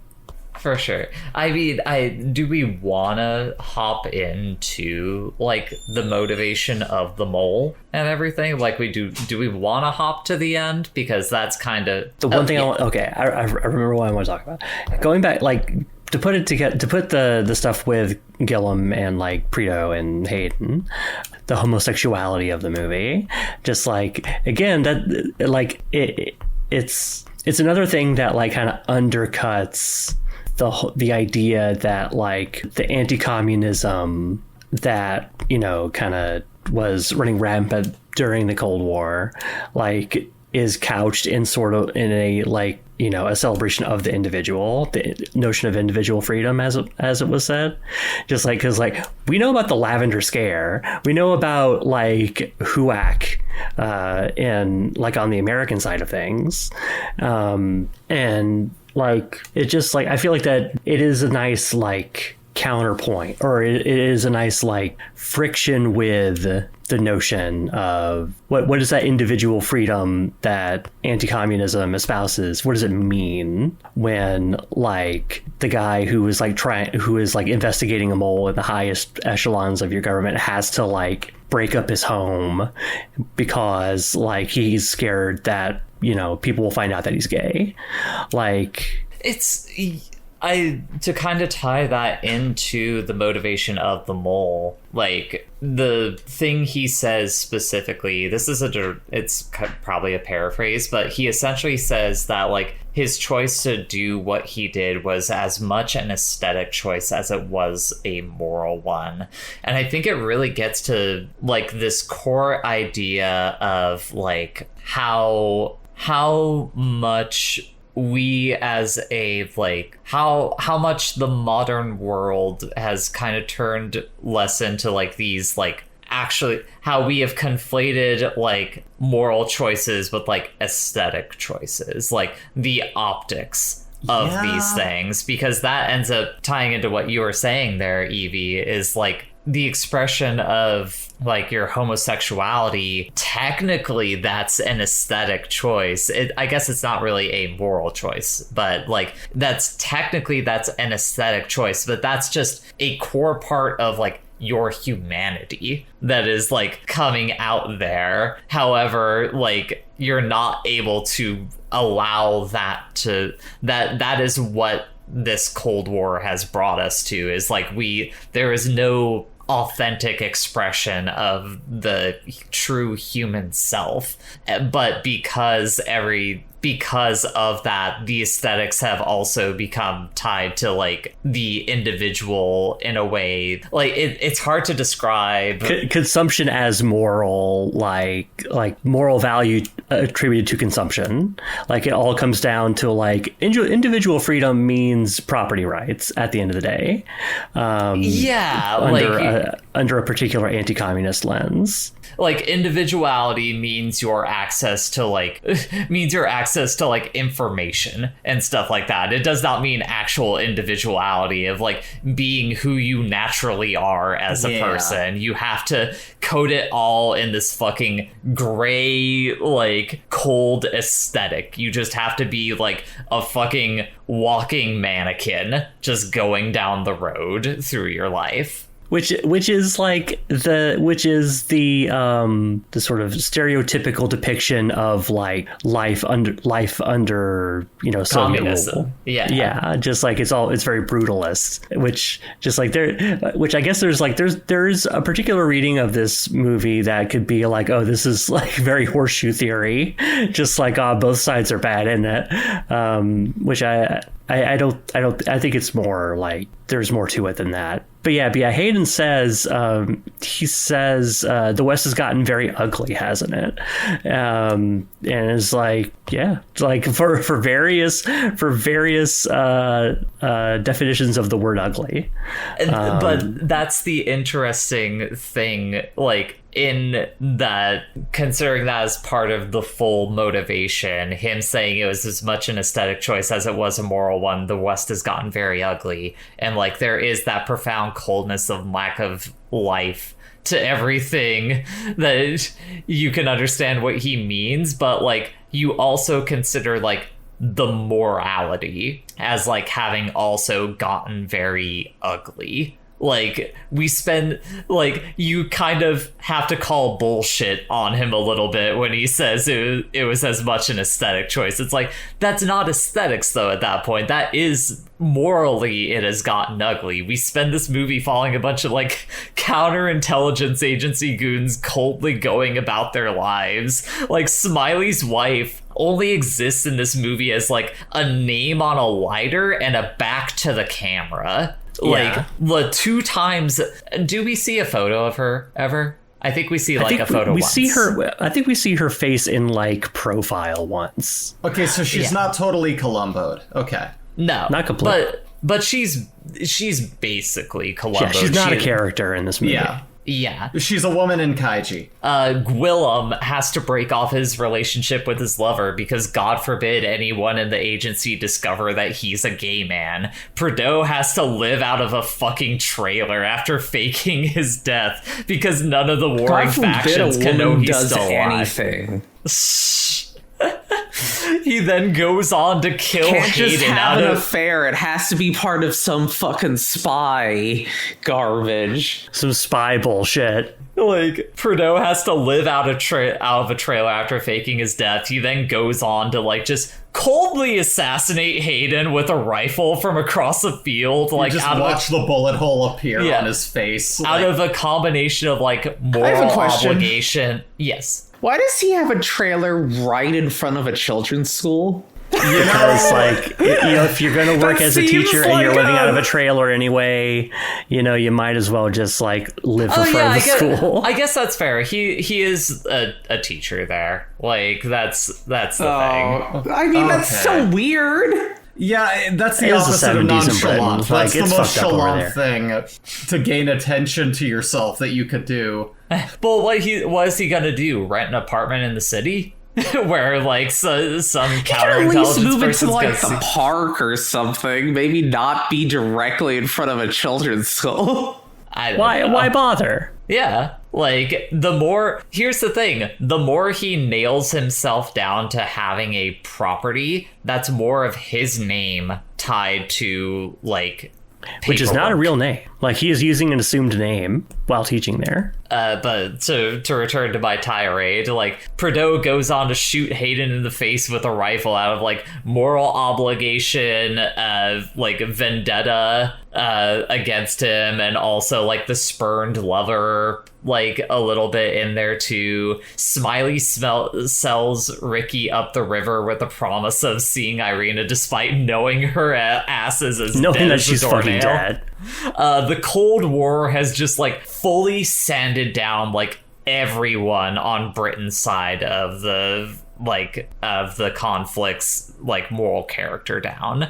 Like at the very least, according to the lady that wants to shtup Smiley early in the movie, she believes that there was like some kind of moral code to the circus that was being followed at first, but then we like see the Christmas party with everyone singing the Red Anthem, or we see the ways that Smiley, as the supposed good one, acts towards the people around him. Like you have him selling Ricky up the river, you have that confrontation with what's the other guy's name on the airfield? Esther House. Yeah, Esther House, where like he's screaming in that dude's face, like just like, you need to tell me where this is, or your ass is getting on that plane and We're going sending somewhere. you back to Vienna, motherfucker. Yeah. Like, and the mind begins to race of like, was there ever a fucking moral compass to begin with, or was the conflict of World War II just so like clear cut that even morally gray or outright evil actors in human history managed to like fall onto the right side of the conflict just by happenstance? Like, it's fucking fascinating to consider all of that for me. That was the last note that I had. That was like my big, like, not final thoughts, but like the biggest takeaway that I had, like, reaching the end of that movie. Yeah, and to add on to that, just like the last thing we hear from Connie before Smiley leaves her house is just like, don't come back if it's bad, because I don't want to, like, I want to remember y'all as you during the good times, you know? And it's just like they were good times for her, but like, you know, it's easy to read that as her being like none of you are who I thought you were, because of how things have shaken out. So if it turns out to actually be that bad, don't talk to me again. Yeah, you know? I just want to live my life the way that I'm currently living it now, as opposed to having that illusion destroyed entirely. Yeah. Like, and one less. Oh, go ahead. I was simply gonna say, like, kind of going back to that Leclerc, like, quote that you mentioned, that like there is like a level of entropy that it feels like. I think that is the coldness that this movie is getting across to you, to the audience, is like a level of like political entropy that has kind of taken things. Like it's hard to say that it's like end of history thinking, but it's more so of a like, these conflicts will just continue and become more and more these alienated affairs from like your fellow man, which yeah you look at like drone warfare and things of that nature, where now like wars are just fought by like dudes playing like Call of Duty in a bunker in Texas, effectively like just piloting a drone. Yeah, you see it here you see it today in just like reactionary elements taking offense to the very idea that a human life is worth anything, like in real terms. Yeah, all of that came from somewhere, and a lot of it was in like, it was what's the word, incubated in anti-communist programs and like stances during the Cold War, because like, you know, we were, you know, you got what is it, Operation Condor, and just like the systematic undermining of democratic regimes in Central and South America as soon as they seems like they might go communist. Like, it's just it's true. It's truly fucked just how much how much the 80s were like maybe one of the worst decade, or I guess maybe not the 80s, but like the 60s to 80s have been like maybe some of the most disastrous, like the most disastrous period of like humanity in terms of like an ideological stance.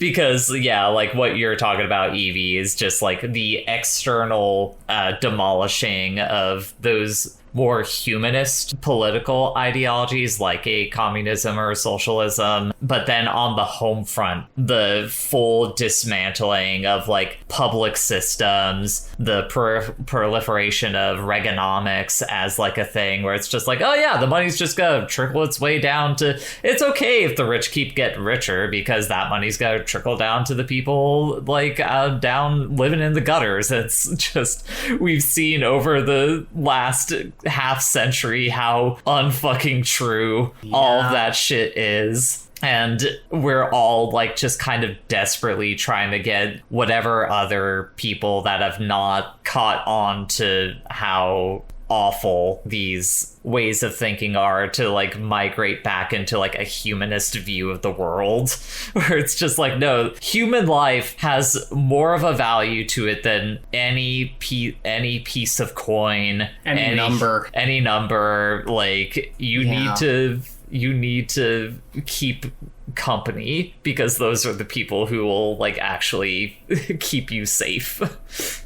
And one last thing about Hayden's motivation is like in the novel, it's more of a reaction to Britain's particular place on the world stage. He's like, you know, I realize that where Britain is now is like it's just America's dog, and so I wanted to undermine that like through like being a double agent a double agent with the Soviets and like setting up like a leak from the CIA to the movie touches on it like very briefly, like it's just lightly mentioned by Smiley like right before like the reveal happens that like where like the actual game is to get like the Americans to share information with the British who are full of holes, and like that information makes its way back to Soviets through there, and so like this adaptation is like it sort of like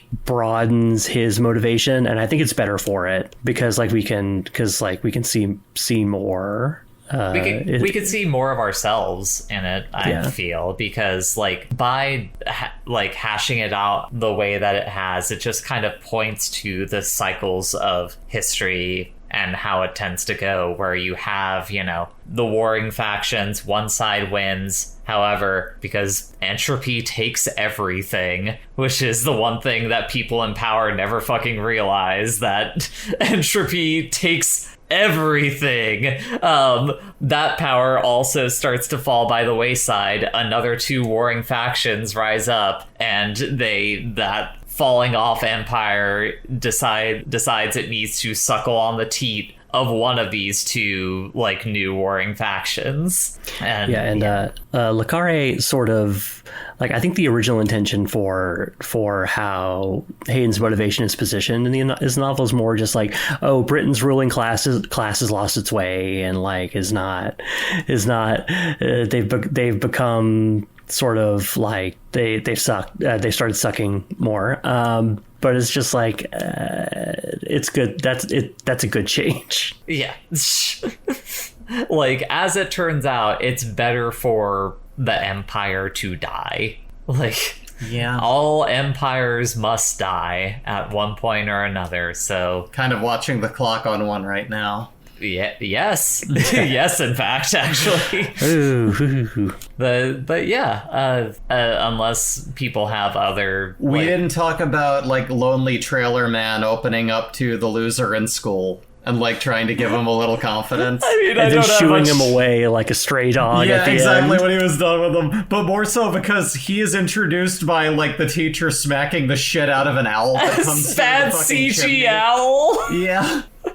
Yeah, that's just randomly in there. Yeah, it's such a weird thing that just happens. Yeah, I don't understand the point of that particular scene. Yeah. It was almost as good as the walking on sunshine bit from The Wicker Man, where he opens the desk and CG crows come out of it. I like that you call it walking on sunshine moment, because that's from a fan edit of it as a screwball comedy, not the actual movie. Could we do? Is that possible to do walking on sunshine with Tinker Tailor? I'm walking on sunshine. Oh, my wife is making out with the party.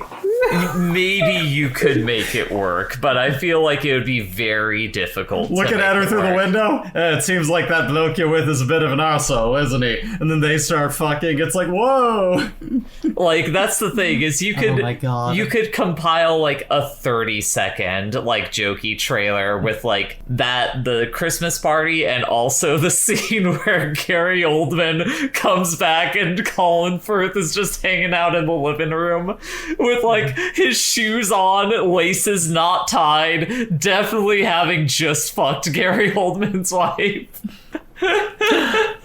I'm feeling particularly unfucked. You know, you could make it happen. Sorry, you still need to make that edit of that shot where she's just like, my boys, and like it's just a picture of Venom or Bane from Batman and Robin. Yeah, with that. It's just that picture. Yeah, my boys. Oh my God. So much. Look at this photo. That's going on the list. That's going on the list at some point for sure. Oh God. All right. Well, Evie, final thoughts on Tinker Tailor Soldier Sailor? I'm Sailor? glad. Yep. It's Spy. I know. I realized it after I said it. Yeah, there was that there was that scene where they just like explain the code names. We're just like, we dropped Sailor because it sounds too much like Taylor, and so it's Poor Man instead. Yeah, I'm glad to revisit this movie. I'm glad like this was a good conversation. It made me pick up an audiobook for one of Le Carre's novels, and so I'm going to check that out. And yeah, it was good. I enjoyed watching it with y'all. Hell yeah. Bridget, final thoughts? This is okay. It's not really kind of now, can we use some giant robots? Can we briefly talk, Evie, about how this movie was kind of your vengeance to Bridget picking Uma Musume last cycle? Yeah.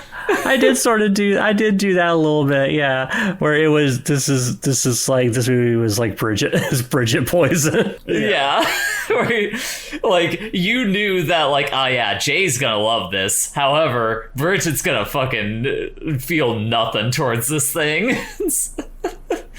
She'll get to feel what it's like to be in our shoes when we watch the Uma Musume movie. It's an exercise in understanding each other, you know? Yes, yeah. Exactly. But that's your final thought, is just like you thought it was okay. Let me see. On Letterboxd, I provided this review. Worst of all, he could be any one of us. He could be in this very room. He could be you. You already did this bit. He could even be Benedict Cumberbatch is dressed up as berries and cream. 3 stars. Mm-hmm. The spy could be your child. Or your child. Or your child. Ah, they're pointing at me.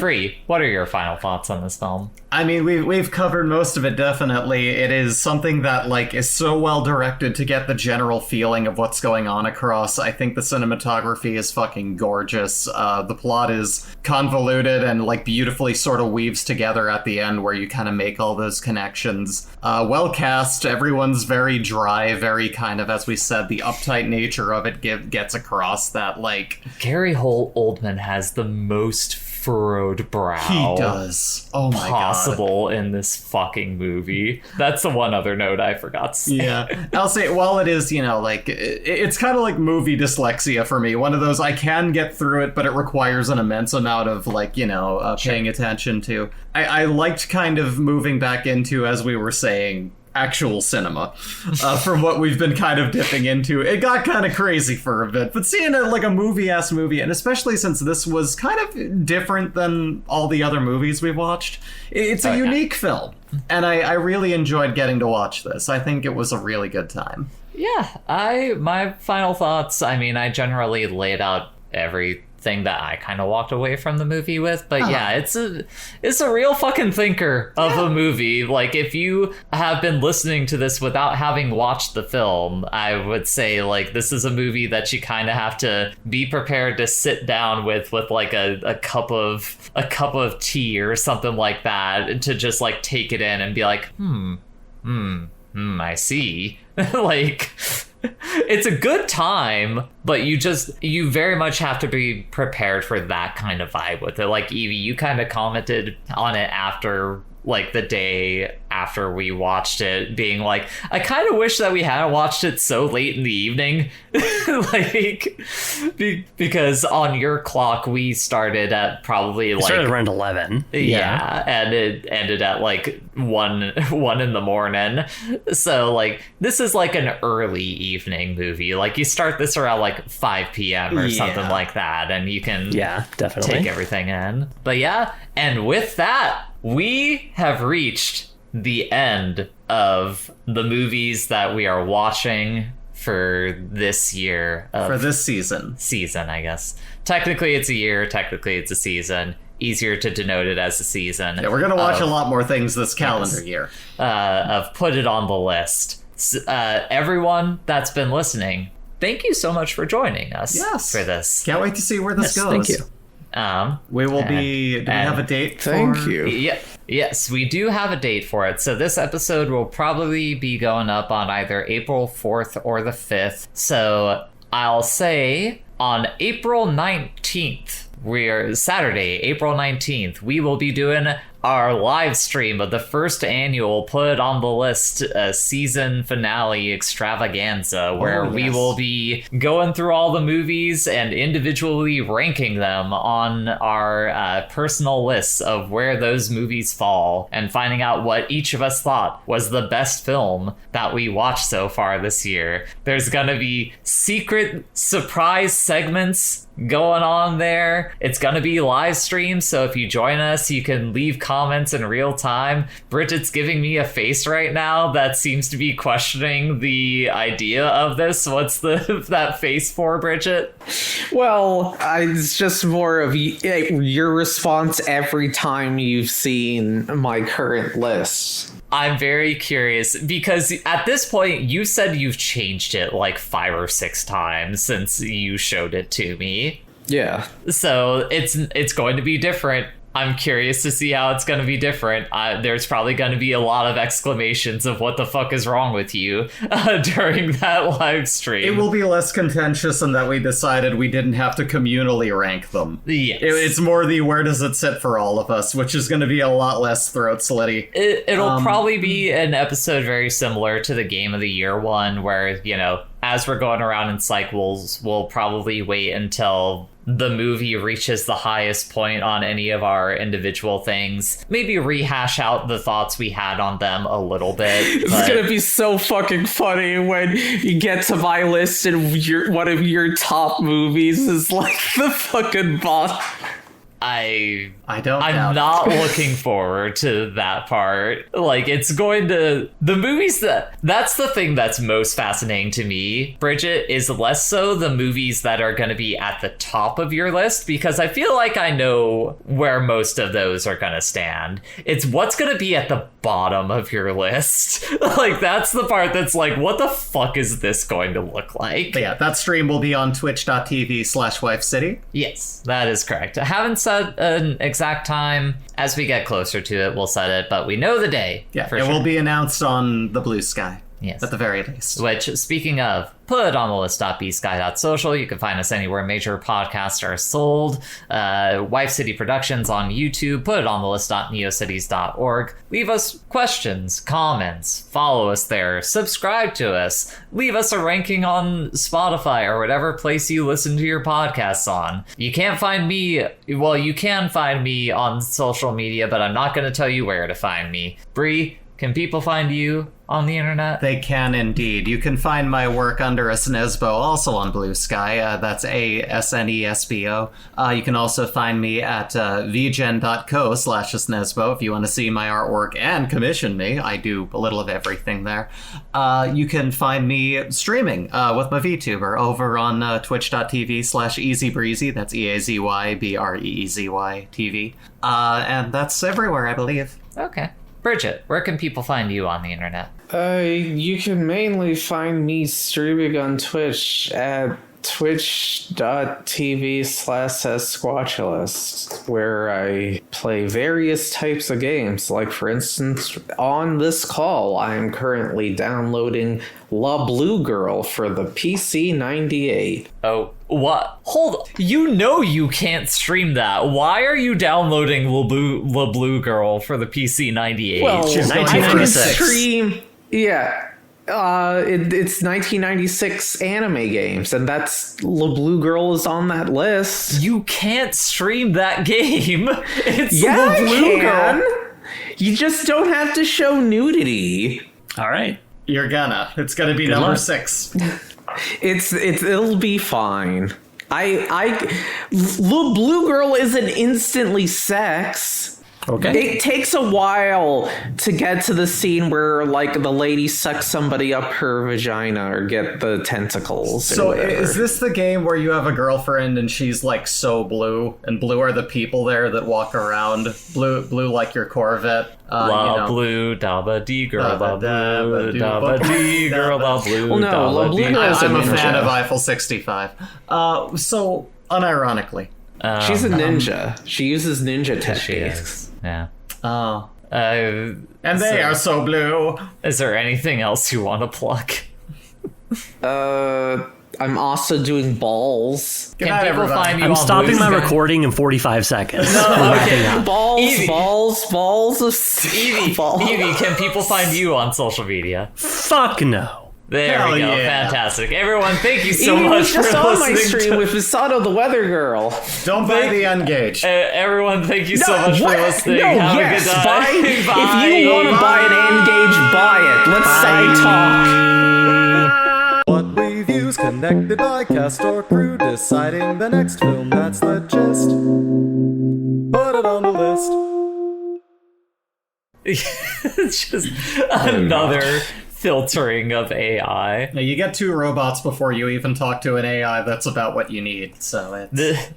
Okay, she got past the open source one that we just kind of linked to from some open online database. Now we filter her into the one that's that our company has proprietarily licensed. Yeah, there is like the one that is initially there to be the like stop, basically the gatekeeper to make the flow of traffic slow down to them so they can go, this is going to keep you from getting to anyone before, you know.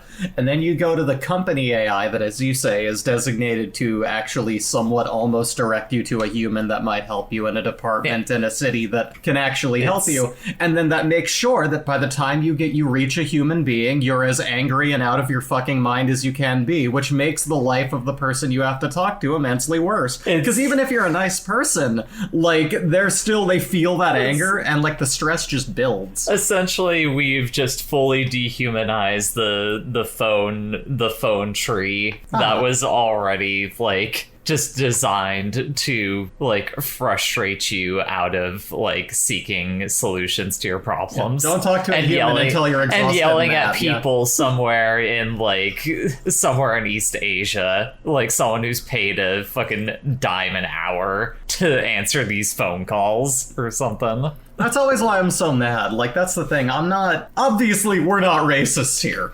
But when that happens, That's a bad you sign. go like, that's a bad. fuck. That's the worst. Yeah, That's it sucks the worst because it's like, sign. I can't... I know they can't understand me. The connection is shit, and I'm I don't mad mean to because be a the racist company is paying homophobe. slave wages to this poor man who, like, I know I'm not going to get any actual help from because he doesn't work for the company, and he has to pick it up in his thick accent and claim that he's Greg, and I know he's not Greg, and I just it's like it's just This this part is lies. definitely getting dumped out of the podcast. Yeah.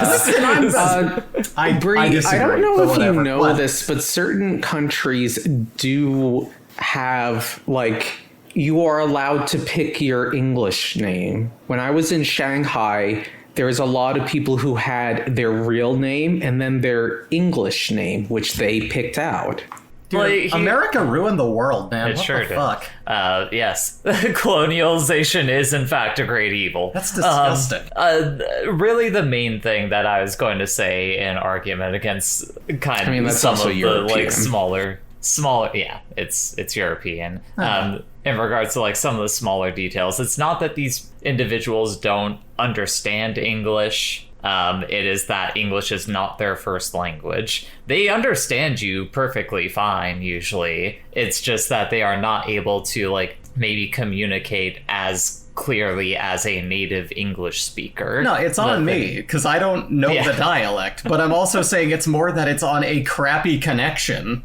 Okay. Like, it's on a shitty connection that the people who set this up on the, I know the company took the cheap way out by outsourcing this to underpaying someone through a telephone line that neither of us can hear each other through, which makes it more of a fucking roadblock, which just makes both of us angry. Yeah. And there's no point for it. It essentially, it feeds off of multiple, like, the suffering of multiple sides, effectively, because you have the worker who is underpaid, English is not their first language, and they are working with probably not as good equipment as people would be located in the US, and they are having to deal with the racist tirades of 50 to 70-year-old boomers calling in to get a solution to a problem caused by the US manufacturer of this product. And then you have the 50 to 70-year-old boomers who have been funneled away from, who are being funneled away from taking their, understandable ire straight to the top of the US manufacturer and screaming, "Why doesn't your fucking product work clearly?" Yeah. You're muted, Evie. Why is this thing such a piece of shit?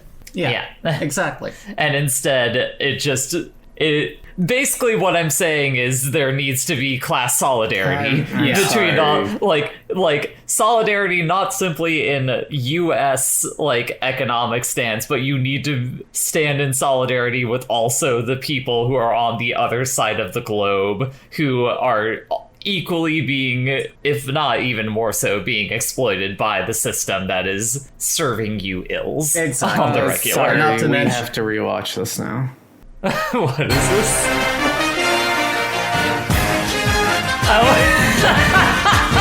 Tech-savvy consumers are lining up today to be the first to purchase Sony's brand new stupid piece of shit that doesn't do the goddamn thing it's fucking supposed to.